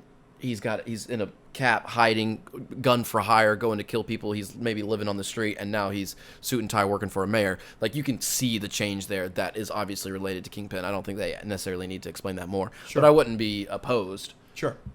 What did you think of Buck and Daniel? Did you think that Buck was going to kill him? No. I didn't either, but I think now it's way less likely that he kills him because they faked us out like that. Yeah, no, the whole episode I was like, he's just gonna take him out somewhere and scare him. That's all I thought. I didn't know that he was gonna make him help hide another body. Which I think is great. Now you've integrated Daniel into the illegal stuff way more. Yep. That's awesome. And with how often he's accidentally leaking shit to BB, that's gonna be great. Does he slip up and give the location of that body? That's great. Because he is stressing. That motherfucker, he's extremely blindly loyal to Kingpin. He loves Kingpin. And I don't think this is going to change his love for Kingpin. No. But does this make him fuck up more? Because he's a fucking idiot. No, I think this hopefully will make him lock in, because now he's, like you said, integrated into the illegal stuff more, so he needs to be more careful.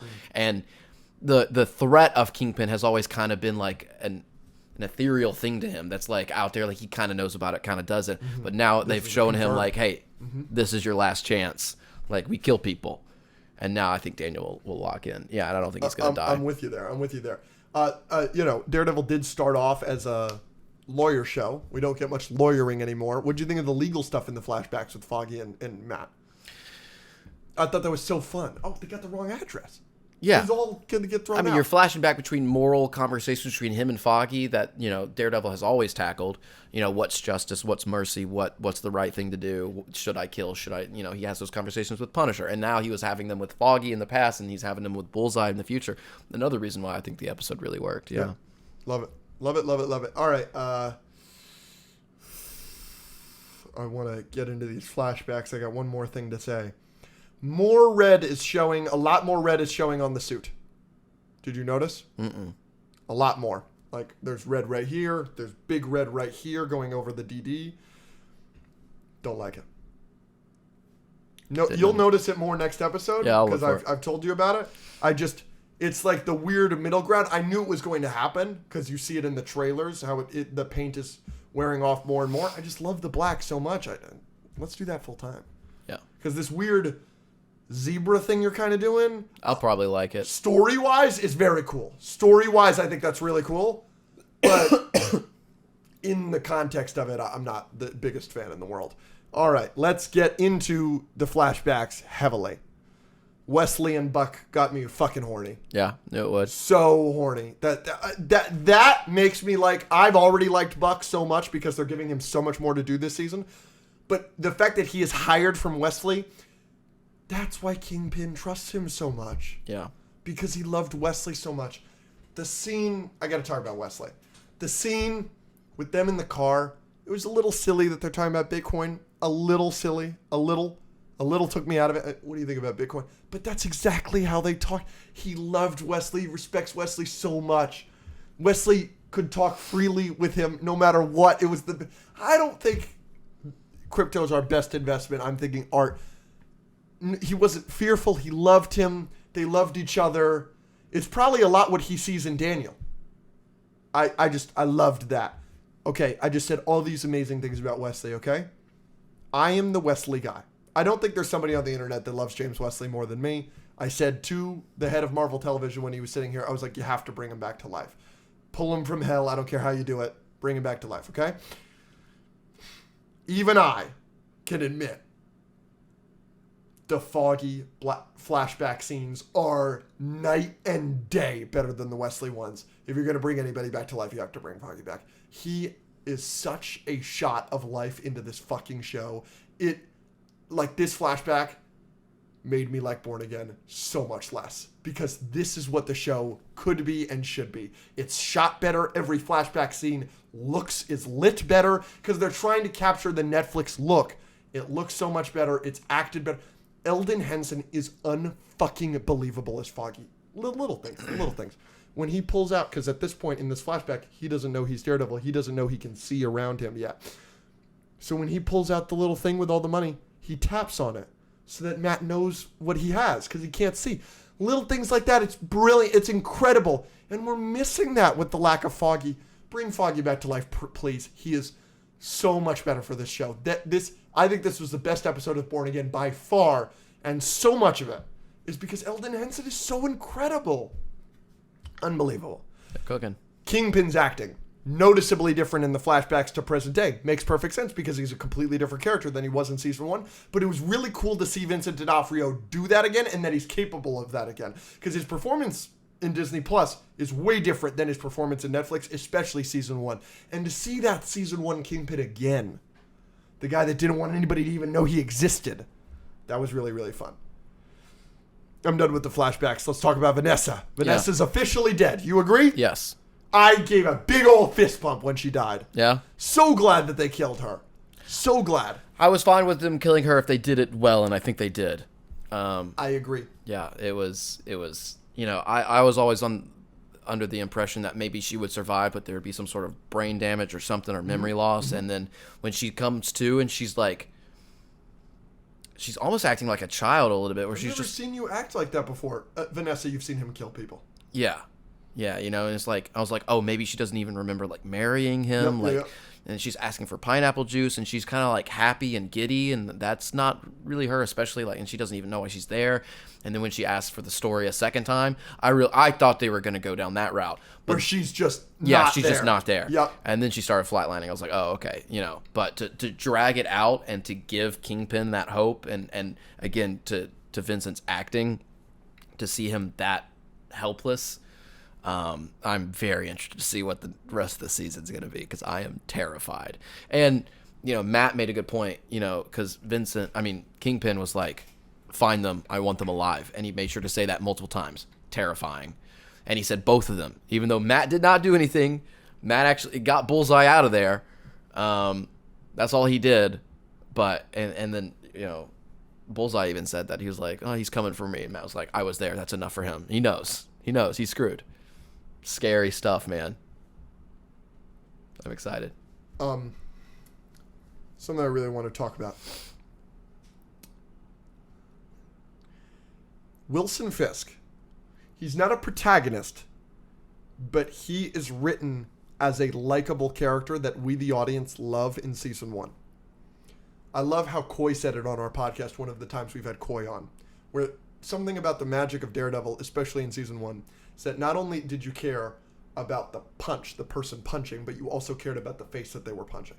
Because you love and adore, with the origin, with Kingpin and all that stuff, you are rooting for Kingpin to get rid of his enemies in that season, in the same way that you are rooting for Matt. Even though he's a terrible person, you love him. I am rooting for him to go on a date with Vanessa. I'm as excited for him when Vanessa is into him as I'm excited for Matt when Matt achieves something, some breakthrough. That's how I feel all of the Netflix show. Kingpin, I feel, is a noticeably different character in Disney Plus with Born Again, Hawkeye, etc. Echo. He's much more of a villain. I'm never rooting for him in Born Again, especially in this season 2. I'm like, God, this guy is awful. I don't love him like I used to, okay? So I do think her death would have been way worse, way sadder if it happened, in season 3 of the Netflix show or something. But that being said, even though I no longer love him the way I used to, I was so glad that they gave him closure with her. I know that it's not closure, and like you said, it gave him hope, which maybe makes things worse. But if they would have just, kind of how I kind of explained to you last week, where I was like, oh, the way they did her death was worse than it should have been, with him blocking it, because I was like, do a bullet, shoot her in the fucking head, she's gone. You know what I'm saying? But no, this is actually so good. I love this so much, because that scene where she's like, tell me about the day we met. You paid triple what you should have paid for that painting. A lot of people needed that. I personally didn't need that, but I thought that was a beautiful scene, and I was really glad they gave that to him, because Fisk used to be a character that we really, really cared for. And so, on top of it making it harder for him now that she's actually dead, I thought that was a really nice scene and really well acted by the two of them, of course. I mean, the acting in this show is just ridiculous. Yeah, 100%. We haven't talked about Karen. She's obviously barely in the episode, but her face when he brings Bullseye in is phenomenal. Deborah Ann Wool, what a performance just in that one. Her face says, what the fuck, in every different language. You know what I'm saying? I think I had captions on. I don't know what it said exactly, but it literally was like, annoyed sigh. I was like, yep. She's about to go find Frank, and Frank's about to kill this guy. What the fuck are you doing, Matt? Because Yeah. 2 episodes ago, she was like, I want to kill him. Yeah. And then Matt just shows up saving him. With him. Yeah, uh-huh. Crazy. So that's going to have ramifications. Vanessa's death is going to have ramifications. Daniel's going to be different after this episode. It was a really great episode. Also, Matt Murdock. Foot fetish confirmed. Yes! Yes! My guy. Matt Murdock's got a foot thing. My guy. I loved that. He's getting all the women. He's seen all the feet. He's seen Hulk feet. You think you think he's into big giant green feet? Probably. He's probably sucking on them big toes. Oh, he's sucking on Tatiana Maslany's toes when she's big and little. Yep. That's my goat. That's my actual And goat. it's funny because in the scene, like they had moved on, and then Matt was like, "By the way, we're going back to the foot thing. I don't have a problem with it." Yes! It was like you didn't have to say that. I wrote it down. He's a freak. I wrote it down 3 different times. I was like, Matt Murdock foot fetish. Oh, they don't like feet, never mind. And then I wrote, Matt Murdock foot fetish confirmed. Yeah, he's a freak. I love it. I love my Confirmed. blind little freak. I love it, man. What'd you think of his wig? For the flashbacks. Yeah, I thought it was so cute. It doesn't fit him properly. It's a bad wig, but it's like It's it also makes like him look so much younger. young. Yeah. And it was It's me like- pre-perm, dude. I was like, I was like, oh my sweet baby. And they mentioned the avocados. They did. Yeah. The- Good episode. Good really shows. good. Easily my favorite episode of Born Again. Period. But that shouldn't surprise anybody. Yeah, no, I mean, it's up there. It's probably my second favorite episode of the season. The last 2 episodes, I don't blame you for having them ahead of it. Yeah, like if no. you did, like the last 2 episodes have been incredible. Yeah, but oh man, it's got some sauce, man. The best scene in all of Born Again, by the way, is still the Bullseye diner scene. For me. That is my number one. I'm hard pressed. I'm with Mr. Winterbaum on that. Like, I'm hard pressed to see a scene in this show that tops that for me. That was incredible. Yeah, I loved it. Oh my god. So sick. Go we talk about Daredevil? Yeah. Daredevil Born Again, season 2. I think this is episode 6. What'd you think? Peak yet again. It was great. God, the white suit at the funeral was so sick. Where everyone in the whole audience is black, and then he's got the white on. And the rose on the white coffin just looks so good. He just killed that doctor. I still Loved that. I know he's losing it. You know what I mean? Of But I course. still want him to lose it even more. Does that make sense? I think he will. Because I mean, he kind of rages out against Daredevil when they have their fight, and I know he's let the task force loose, and I know he killed the doctor. But other than that, he's kind of just been like I want him to. He did not speak the entire episode other than when he spoke to Daredevil. And when he's on the phone with Mr. Charles, he just doesn't say anything. That was sick. That was sick. Give me more Mr. Charles. I like Mr. Charles a lot. Do you think the little assistant lady is going to run because the governor is trying to get her to run?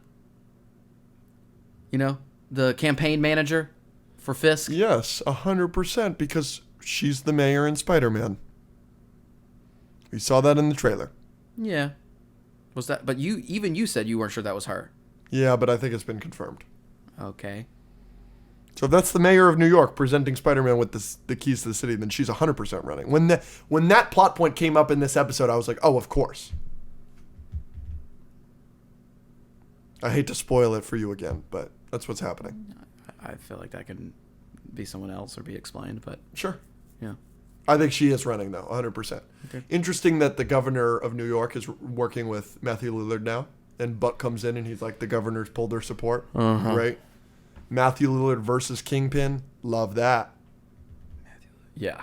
Yeah. Love that. Give me all that. Give me all that. I'll snort that up. That's great. And then the whole thing with what's his face and what's her face. I'm starting to lose it. and No. Bullseye. No. Heather no, and Buck. No. Oh, that was crazy. We'll come back to that. Sure. Crazy. Other one. Keep going. Women and man? Yeah. Come on. BB. Oh, BB and Daniel. Yeah. That was good. That Where was she, the like- best stuff in the episode. Where for she me. like finally was like, okay, I'm not gonna do this. I actually kind of like this guy, But now like she his gets mom. exposed. And then she gets exposed anyways. Terrible. They're all gonna die. Daniel's stressing. Daniel is Yeah. not taking the step I thought he was going to take. He seemed to have been freaked out by that.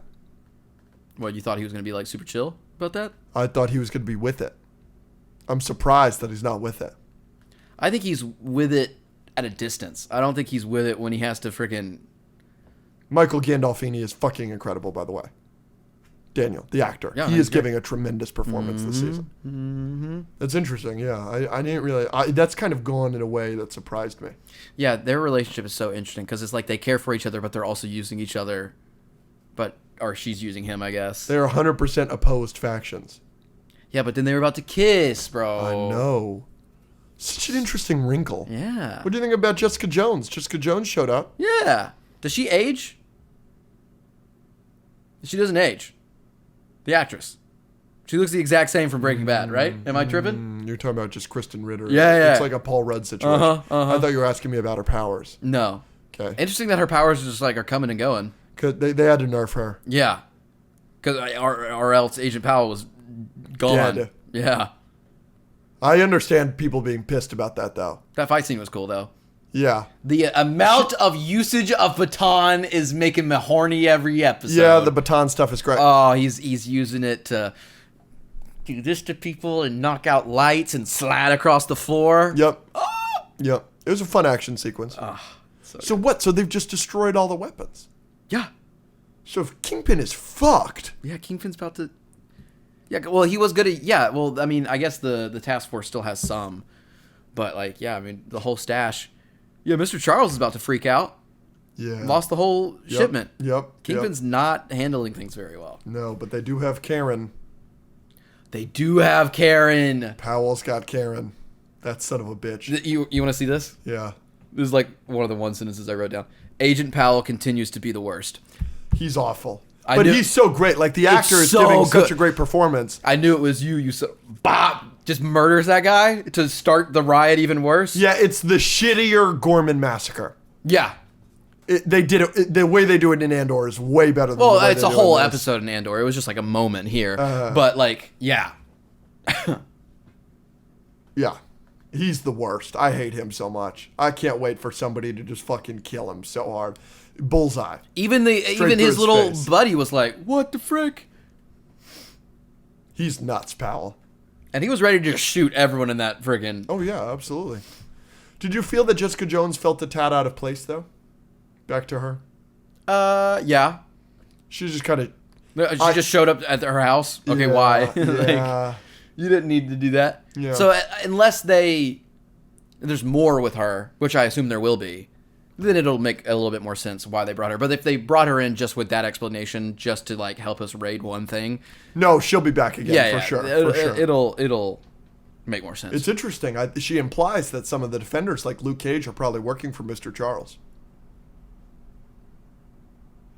Yeah. Oh yeah. That's interesting. Or that. Yeah. He's got like info on them or something. Yeah. Or it was recruiting them. Yeah. Yeah. Mm-hmm. But she was like, I said no. Not everybody I know did. So who's a rat? Luke Cage, potentially. We'll see. But she had sex with him, right? Yeah.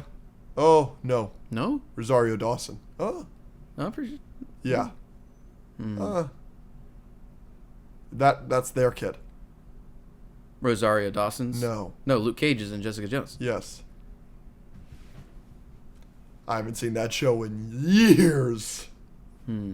Season 1 I remember vividly. Nothing else I remember vividly because kind Of what, Jessica Jones? Season 1. Season 1's fucking incredible though.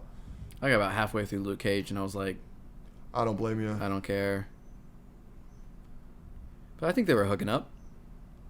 Speaking of being freaks. Yeah. Yep. Yeah. Mm-hmm. Yeah. It's their daughter. Yeah. Good eye. Speaking of being freaky. Heather and Buck.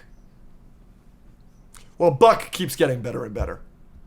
I love Buck. He's so good. That was one of the best scenes in the episode. What do you think about her tears literally looking like muses? It's The so flashbacks, good. Yep. the way she got into it. It's great. It was like weird, but like exposing, and like they're getting closer, and like she's obviously going nuts, and then she just like walks out. She also steals jewelry from I was Mrs. like- Fisk. She's Yeah, nuts. yeah, she's just losing it. Yeah, she's nuts. It didn't stop me from wanting to be Buck. Fair. Right? Heather is so hot. But choke me. And it was like an nuts. extended chokage. Oh, absolutely. Like, it She would- was choking him. And his face was kind of turning blue.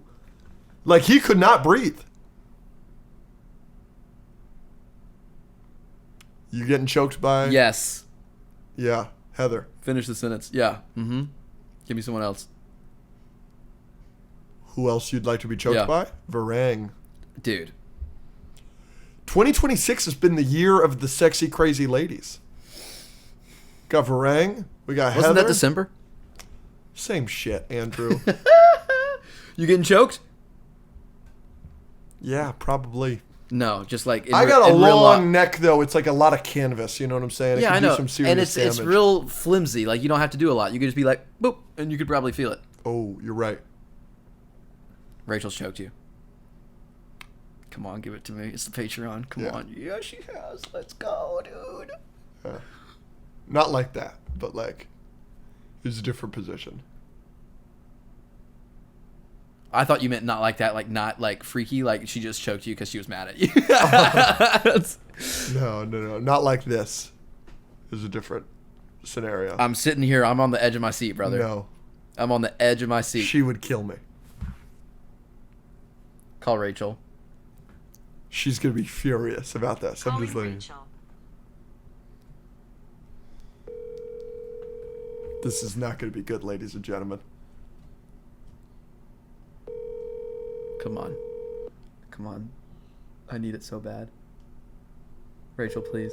Rachel, please. Rachel! Where is she? She doesn't do anything. No, I think she's doing laundry. You just tell me then. Just tell me. No, I'll let her tell it. All right, back to Daredevil.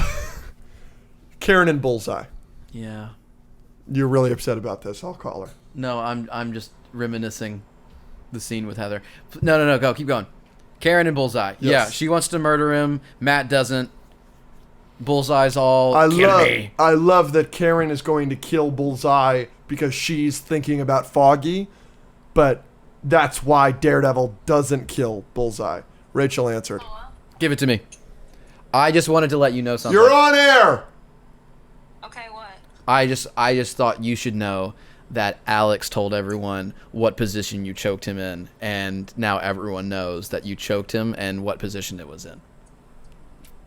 I have literally no idea what you're even talking about. No, you've choked him. Don't lie. Alex, do you like I don't understand why my personal life has to be aired out on the fucking internet. I want to I'm make going to be honest with you. I pushed him pretty hard. It's kind of on me. I want to make something clear. Andrew, are you aware we live together and you can ask him these questions not on air? But that's way less fun, dude. I want to make something clear. I did not divulge the position. I did not divulge any information. That's what he's trying to get out of you. The only thing I said is he asked me if you've ever choked me. I said I wasn't going to answer that, and then I did answer yes. Alright, hold on. Well, So what position was it, Rachel? I actually don't remember, I swear. Wow, she does not care about you. Not at all. Not at all. Not surprised. I just care about beating the shit out of him. That's what I care about more or less. Which goes along with the other Yeah. story. All right, I love you. Bye. Bye. You'll tell me after? Yeah, of course. So stupid. Yeah. I think that was great writing. She's getting mad though. She's When when he knocked that gun out of her hand, she was like, What the fuck? yeah. Great, tremendous performance by Deborah Ann Wool. A lot of great acting in this season of Born Again. Speaking of, because the acting is so great, I gotta call it out when it's not. Charlie Cox. He is perfect as Daredevil and Matt Murdock. He is incredible in literally every scene. This is why this scene stuck out to me. The scene right after a couple people are in the nurse. Yeah, and they who's- leave and then he takes his helmet He off. takes his helmet off. He is not a blind man in that scene. I noticed that too a little bit. And he's always so good at like talking like this, where it's like, yeah, this is a guy that has never used his eyes. You can tell he's using his eyes in that scene. I did notice that. I'm so glad you noticed that, because usually you hate when I nitpick stuff like that. I mean, But I still think it's a stupid nitpick. if you noticed it, then everybody noticed it, which means it's a valid criticism. But that doesn't mean it's like bad acting. Like a blind man can accidentally look like he's looking somewhere for one scene. Doesn't mean that like Charlie Cox was doing a terrible job. He's always so good at it that when he wasn't good at it, But I did it notice. stuck out. I did notice. So you noticed it. You never notice anything. Speaking of things you don't notice, another negative I have to say. I fucking hate this suit. Wrong. I hate that you've got the red shining through it. Wrong. I think it looks so bad. It looks so good when it's all black, and then when it's like little hints of red. But now that it's like half of it is red up here, I think that shit looks bad. It doesn't look bad. It looks good. Maybe not as good as all black. I think thematically, that's cool. Like, I think it's a cool story beat. Like, I think it's a cool writing choice. I just think it looks bad. Like, it looks ugly, especially in the daytime. Yeah, you we just get so don't- many daytime shots of it in this episode, and I'm just like, ugh. So you don't like the suit. Not anymore, You just don't understand Daredevil's character then. because I don't like the suit. And you don't understand the plot and the story arcs of this season. Sure. I guess that makes sense. Thank you for establishing that. Mm-hmm.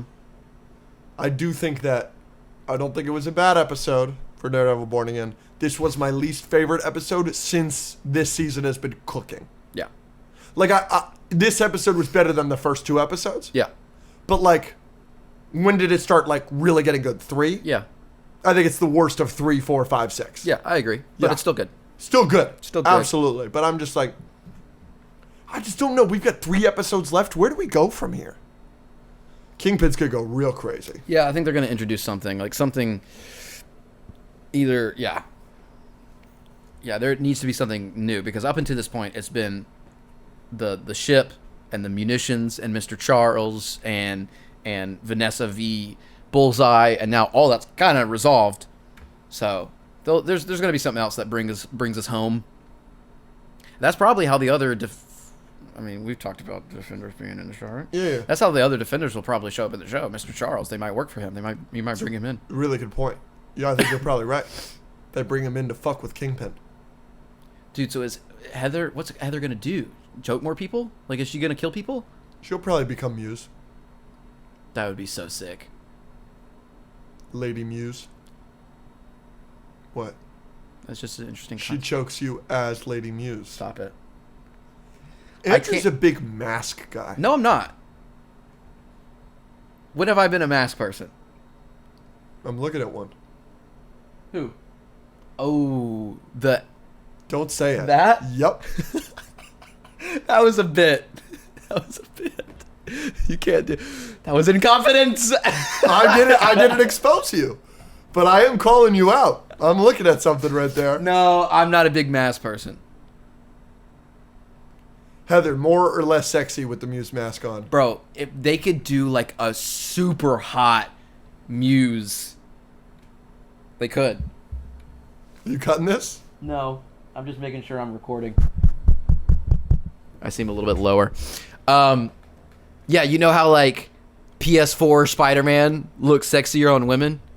Absolutely. We've talked about that. Absolutely. Muse is hot with the beanie and the crying eyes and the suspenders and everything. Like he pulls it off. Yeah. But if they get some sort of like Heather-ified choking people out Muse variant, With her boobs. well, that would be part of it. Yes. Boobs on Muse. Yeah. In Daredevil, my question is, what do you think about the fact? Again, spoiler alert. What do you think about the fact that Matt revealed his identity? Crazy. Crazy. I just don't. I'm torn on it because I don't love it, but I don't hate it. It wins him the case, but did they need it? The walls were closing in on Fisk anyway. No, I think they made it pretty clear that they needed corroborative testimony, and that they weren't going to like admit or consider the video testimony of that guy unless there was a secondary witness, and the secondary witness had to be Daredevil, so he had to reveal himself to confirm that. So I think they set it up well, and again, we've gotten 5 seasons now of him having a secret identity. So they are taking big swings. They're killing Foggy. They killed Vanessa. They revealed his identity. We don't know how many more seasons we're getting. So it will be an interesting, completely different feel in season 3. Completely because this different. is the first time we'll have it like that. So I didn't hate it, but it is weird because I like him having a secret identity. Absolutely. So I'm just kind of waiting. But you can't Doctor Strange this. He's just No, no no. longer has a secret identity. No. I'm interested to see if like somebody interviews him in prison or something and they want to learn the specifics of his powers because he is blind. Very interesting. Like, does that go public? A lot of people didn't. I think some people didn't like it, and a lot of people didn't like I understand the that. Fisk ending. Yeah, But the courtroom scene was just so good. I understand. Heather is so whack. She is so hot. She's very attractive. Like, so good looking. And she's very violent. She's slapping Karen. She punched that guy when he touched her shoulder. Hochberg. When she's got a suit on and she's punching a guy. I might have wound that back a couple times. Really? I mean, hypothetically. So she's obviously going to be female Muse. She puts on the mask at the end. We've alluded to this being a possibility. Yeah. My question to you. Yeah. Are you Yep. excited? Yep. I don't even need to ask the question because the answer is yes. The answer is 100%. All right. I'm a freak, huh? A little bit. A little bit. But it comes from your lack of sex, I think. Well, sure. Like, your virginism dials up your freakiness to 11. Is virginism a word? It is now.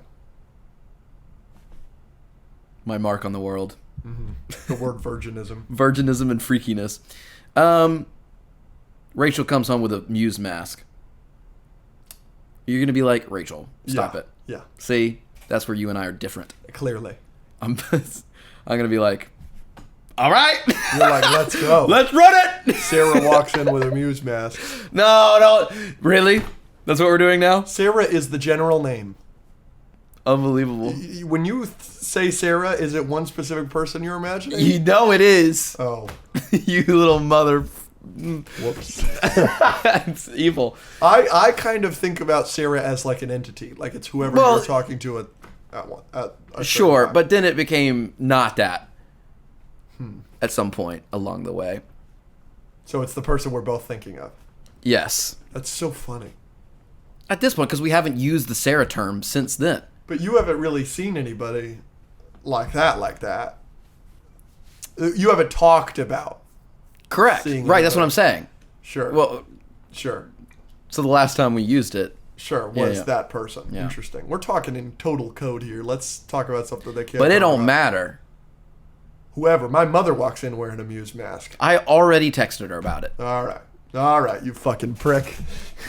She said, yes, of course. All right. Buy the mask. All right. I'm coming over tonight. All right. You wear She's the in Daredevil Europe. mask. She's in Europe, by the way. Yeah, that's why I was like, wow, really? Red Eye for a Muse mask? Don't gotta tell me twice. You're unbelievable. Daredevil? Daredevil. Here are our scores for season 2 of Daredevil Born Again as a whole out of 10. You ready? Yeah. 3, 2, 1. 8 out of 10. 9.3? I think it's better than Maul for sure. So that's why I was giving both of them a 9 out of 10, and then I was like, Daredevil's a little better. Yeah, so for me, it's a point less than Maul. Why? I mean, there's a million reasons. I think that there's more flaws with Daredevil, and I think that Maul is better to look at. The animation quality is so incredible, and hard to with compare. Daredevil, while a huge improvement over season 1 looks-wise, still has plenty of ugly shots and ugly things to look at and everything like that. And there's other factors, but Daredevil Born Again, do not get me wrong, is... I mean, it couldn't be a bigger improvement over season 1. It's better than season 1 in every single way. Okay. What are your thoughts? You give it a 9.3. I want to hear all your positives. Yeah, I mean, they're you know, I was lower on the first 2 episodes. I think the first 2 episodes weren't particularly, they didn't blow me away. I didn't dislike them, they just didn't blow me away. But then after episode 3, I think I don't think they miss a beat. There's maybe one episode in there that was kind of like, you know, the one right before this was kind of like, you know, it still had that interesting ending with Daniel that I didn't expect. Yeah, but it was the worst episode of when it was good. Once it started, yeah. Yeah. But no, I think you know, everything they did I thought was interesting, and I will say, you know, it was much more cohesive than the first first season. Like, you know, they kind of, especially once, like we've been saying, once they got to episode 3, and you're kind of like episode 3 or 4, you're like, okay, this is what we're doing. Like, we're, you know, and it kind of just all flows together. What they did with Bullseye was great. What they're doing with Heather was interesting. Buck, Daniel, Fisk was all interesting. Jessica Jones was maybe the only one where I was like, there's a little forced. Yeah, you know, it wasn't bad, you know, because they did use, it wasn't like it was just a cameo. They did actually use her more than once. So I did like that. You know, you got the cameo with Luke at the end. So other than her, you know, I don't really see anything being misplaced. I wish we had seen a little bit more Matthew Lillard, Mr. Charles, or whatever. He kind of came in, and I thought he was going to be a bigger part of it because he was such a thorn in Fisk's side. And then once Mr. Charles didn't get what he wanted, I thought there would be some sort of conflict between him and Fisk. And then he kind of just disappeared until he's on a plane at the end, which is very interesting. Or, you know, we'll talk about that. Goes by a different name. They call him like Mr. Robertson or something. Interesting. Rather than Mr. Charles, so that's good to know. So he's not Mr. Charles. He's definitely a character that matters. He's definitely somebody that people know. Exciting. And then obviously he's with Bulls. I mean, that's so exciting. Such a great pairing. Yeah. And you're right. Matthew Lillard, probably not in the show as much as we would have liked, but every scene with him is great. Exactly. That's part of the reason why it's so exciting. I don't know if you've heard. Matthew Lillard has been cast in Superman Man of Tomorrow. So excited about that. Oh, my gosh. That's awesome. Is anyone not excited whenever the words Matthew Lillard get thrown around? I love, he had an interview recently that was like, people like me because of nostalgia. They like Shaggy and they like Scream. Yep. That's the only reason people like me. I want to meet him and be like, no, people love you. I think it's both. Oh, all right, I'll go fuck myself. No, I think it's so both. will Matthew Lillard. No. I was in the room when Matthew Lillard did a Q&A for Scream. Oh, okay. And he like walked through the audience and like went up to people and was meeting them and talking very down to earth to them and was being very kind. So it's 100% him as well. Like, he is the opposite of a jerk. Like, he's kind. Like, so it's definitely him. But I think there are a lot of people who can be kind and have always been kind and have done great Q&As and have interacted with fans in a great way that still don't get the love that he does. And I think he gets maybe also a buff because of the nostalgia. So I think it's both. It's not either or. Yeah, but he's great. I'm excited. So good. Yeah. Back to Daredevil. Sure. What do you think was the best scenes? What do you think were the best scenes in Daredevil Born Again Season 2? I liked the one shot with Swordsman, where he breaks everyone out. I really like that. Obviously, the Bullseye opening in the diner was amazing. And then we haven't talked about the finale, but I think there's some contenders in the finale. The courthouse scene. You know, there's some decisions made in this episode that we can talk about. But that entire scene, I think the shock of the letting Fisk finally lose it and just go down the hallway, I thought that was a great scene, especially for his character. I wanted to see that. And then the final showdown in front of New York in the courthouse, them talking about Grace, them talking about their relationship, letting New York have peace. The way that looked, you know, everyone else attacking him is in red, he's in white. It visually looked great. I liked that scene a lot too.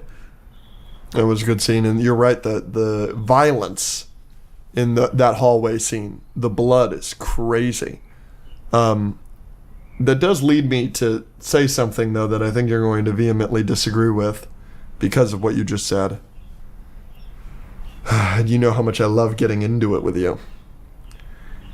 Do you think, one of my main negatives for the season, do you think Kingpin let loose enough after Vanessa's death? No. Okay, I'm glad to hear that. No. I do not think it was enough. He didn't his go crazy entire enough. his entire character is solely devoted to like Vanessa for almost 4.5 seasons, and you finally kill her, and he kills the doctor, and then he's kind of complacent and does nothing for 3 episodes. Yeah. That's why I like the hallway scene finally, because he breaks because of Vanessa, I think, but also just because he's so sick of trying to fight the city and keep the city on his Yes, side. I interpreted it more as that. Sure, it's and definitely not frustration with Vanessa. I'm kind of equating it to both to make myself feel better, maybe. Sure. But yeah, I wanted to see Fisk be like that at least once before the season was over, so that's why I like it. But no, Yeah. I agree. Yeah. I think I said that like once she died, I was like, I'm ready to see Fisk lose it. Yes. And he kind of loses it against his fight with Daredevil, but he would have done that anyways downstairs in front of the painting. And he lets his cronies lose it. He lets the task force, he gives them more leeway, and Powell's doing stuff. But Fisk is just sitting in his chair, not answering phone calls, just being sad. It was an interesting take on grief with a character like Kingpin, but I don't know, I couldn't help but think, damn, like, even Daredevil has that line that he says to Bullseye where he's like, he's going to turn over every rock in the city to find us, kill us, and blow everything up in his path. Not even close to that, you know? And I did think that. Mm-hmm. That's part of the reason why I was so excited about the choice to kill Vanessa, was for that exact reason. Yeah. I was like, oh my gosh, total unhinged Kingpin. Yeah, again, it would make more sense if the number one motivator for Fisk for a decade and a half now wasn't Vanessa. Yeah. You know, so making the decision to kill off Vanessa needs to have dire and specific consequences, and I don't think we really saw that as much as I wanted. Yeah, I completely agree. Yeah.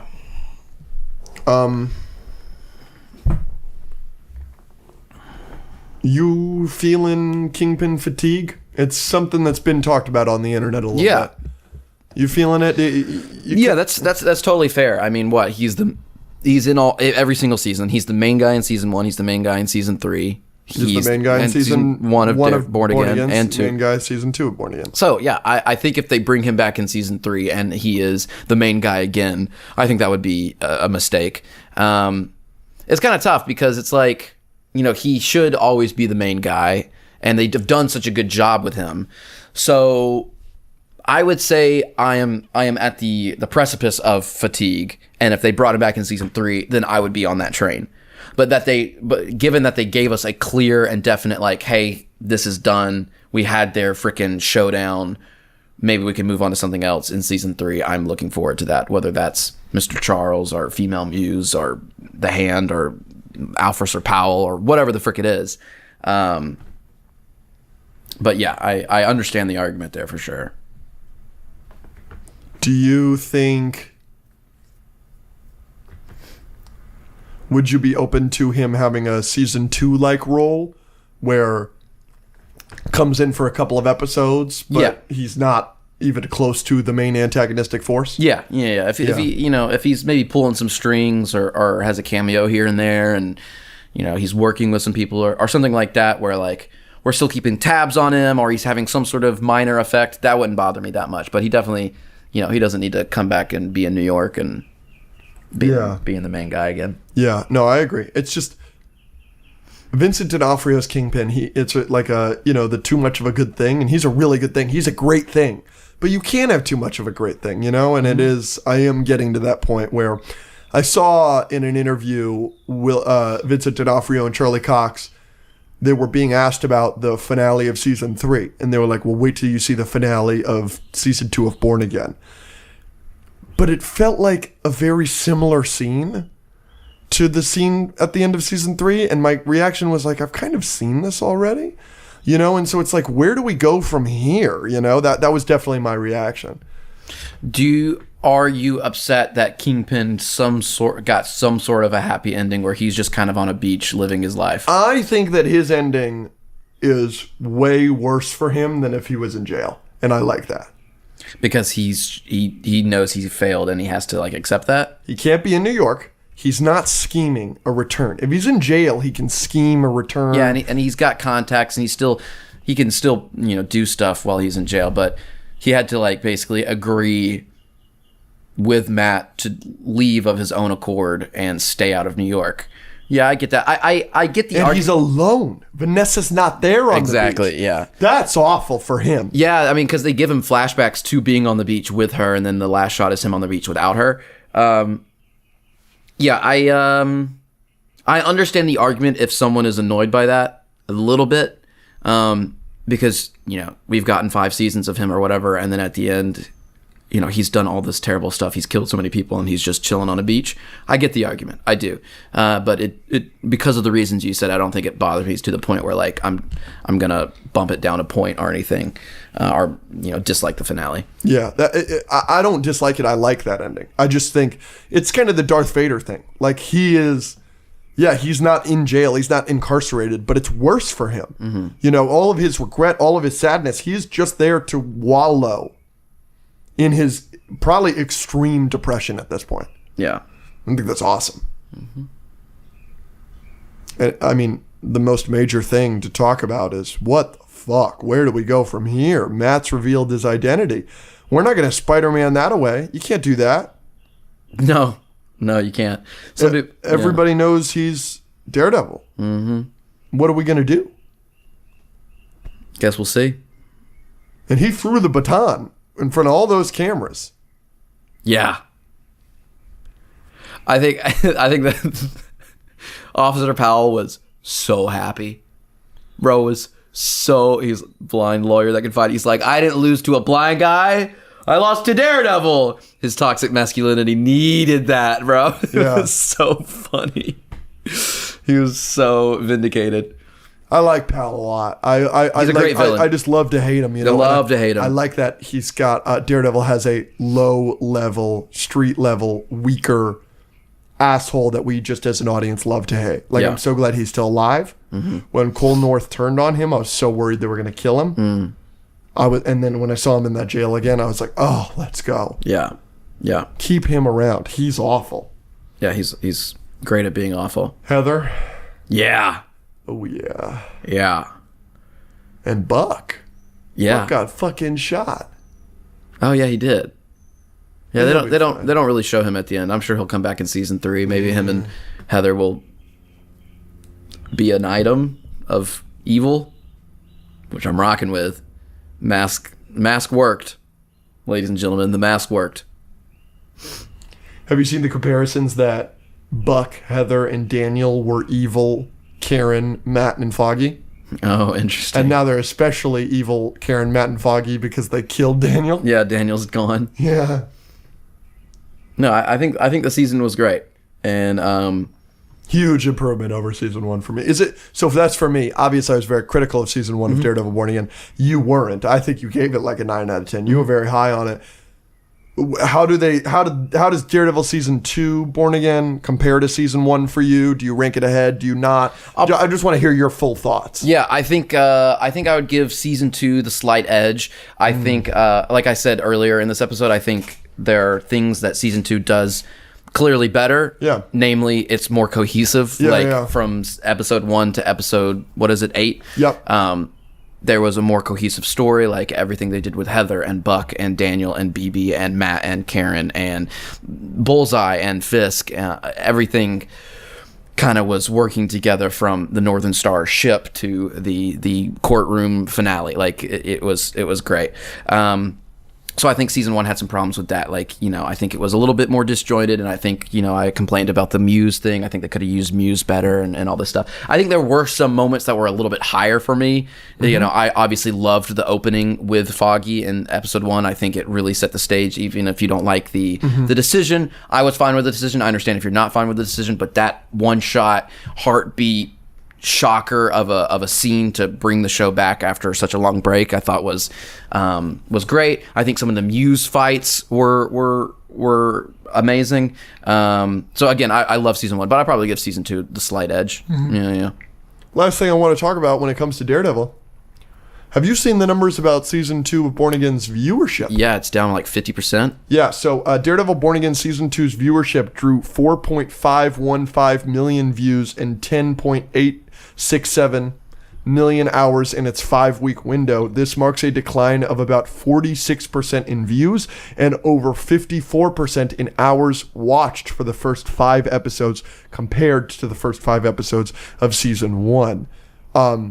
What do you think is the cause of that? And do you think that word of mouth can maybe fix that because people are really enjoying season 2? Yeah, I don't know what it is. I don't know, I don't get it. I can't put my finger on it because I was thinking about it earlier. Yeah, you should go watch it if you haven't. Yeah. Like, it's really, really good. And you should give it a chance. I'm going to say something that you're going to be furious about. But I really do think it was the quality of season 1 that turned so many people off. I know to you personally, it was your favorite thing of all time, but I'm saying that sarcastically, obviously. But in the same way that you are a realist about The Amazing Spider-Man 2, you feel very, all of you are wrong. Like it's the meme of Flynn Rider with all the swords. Yeah. That's kind of your stance on The Amazing Spider-Man 2. You haven't been that much on Daredevil Born Again because a lot of people have really liked season 2 and a lot of people liked season 1, but I do think that the quality, maybe the killing of Foggy, I think that turned a lot of people off. The early couple episodes of season 1 of Born Again, in my opinion, really aren't great. And so I do understand this viewership. It didn't really surprise me because it's hard to get somebody invested in something when you're like, I promise you it's so good. You just have to get past these 9 episodes of a show. Yeah, I mean, obviously you don't feel that way. No, I don't. I think, I know people were somewhat split on season 1, but it still had pretty good reviews, especially from the audience overall. Like it was north of 80%. Mm-hmm. And I'm sure season 2 might be higher than that. But if I look at something and it has a 8 out of 10 or higher from the audience, I don't think that would probably be the main reason that it drops 50% for season 2, but maybe. Mm-hmm. Oh, I did think season 1 was a 6 out of 10, so I understand people, and I might even be lower on it after seeing Born Again season 2. So it's like if that's I don't think that's the consensus. But if that is what I think, then that's what other people think, and I would understand. We do this for a profession, and I love Daredevil season 1 through 3. So I was going to watch anything you put Charlie Cox on my screen, I'm going to watch it. Mm-hmm. But yeah, it's an interesting discussion. Just something I wanted to talk to you about. But we'll see. Hopefully that word of mouth changes that. I did see somebody tweet this. I have not confirmed this. You know me, I'm not the biggest fact checker. But apparently the viewership for season 3 of Daredevil on Netflix was not good. So Daredevil may not be the most popular character in the world. And we have seen 5 seasons of this show. Yeah, I'm afraid season 3 might be it. I mean, at some point Disney's probably going to pull the plug. It's as Brad Winderbaum said on this show, where he was like, you got to watch the shows for us to make more. Yeah. And if you're getting 50% decrease from season 1 to season 2, you're already making season 3, but that might be it, like you said. Yeah.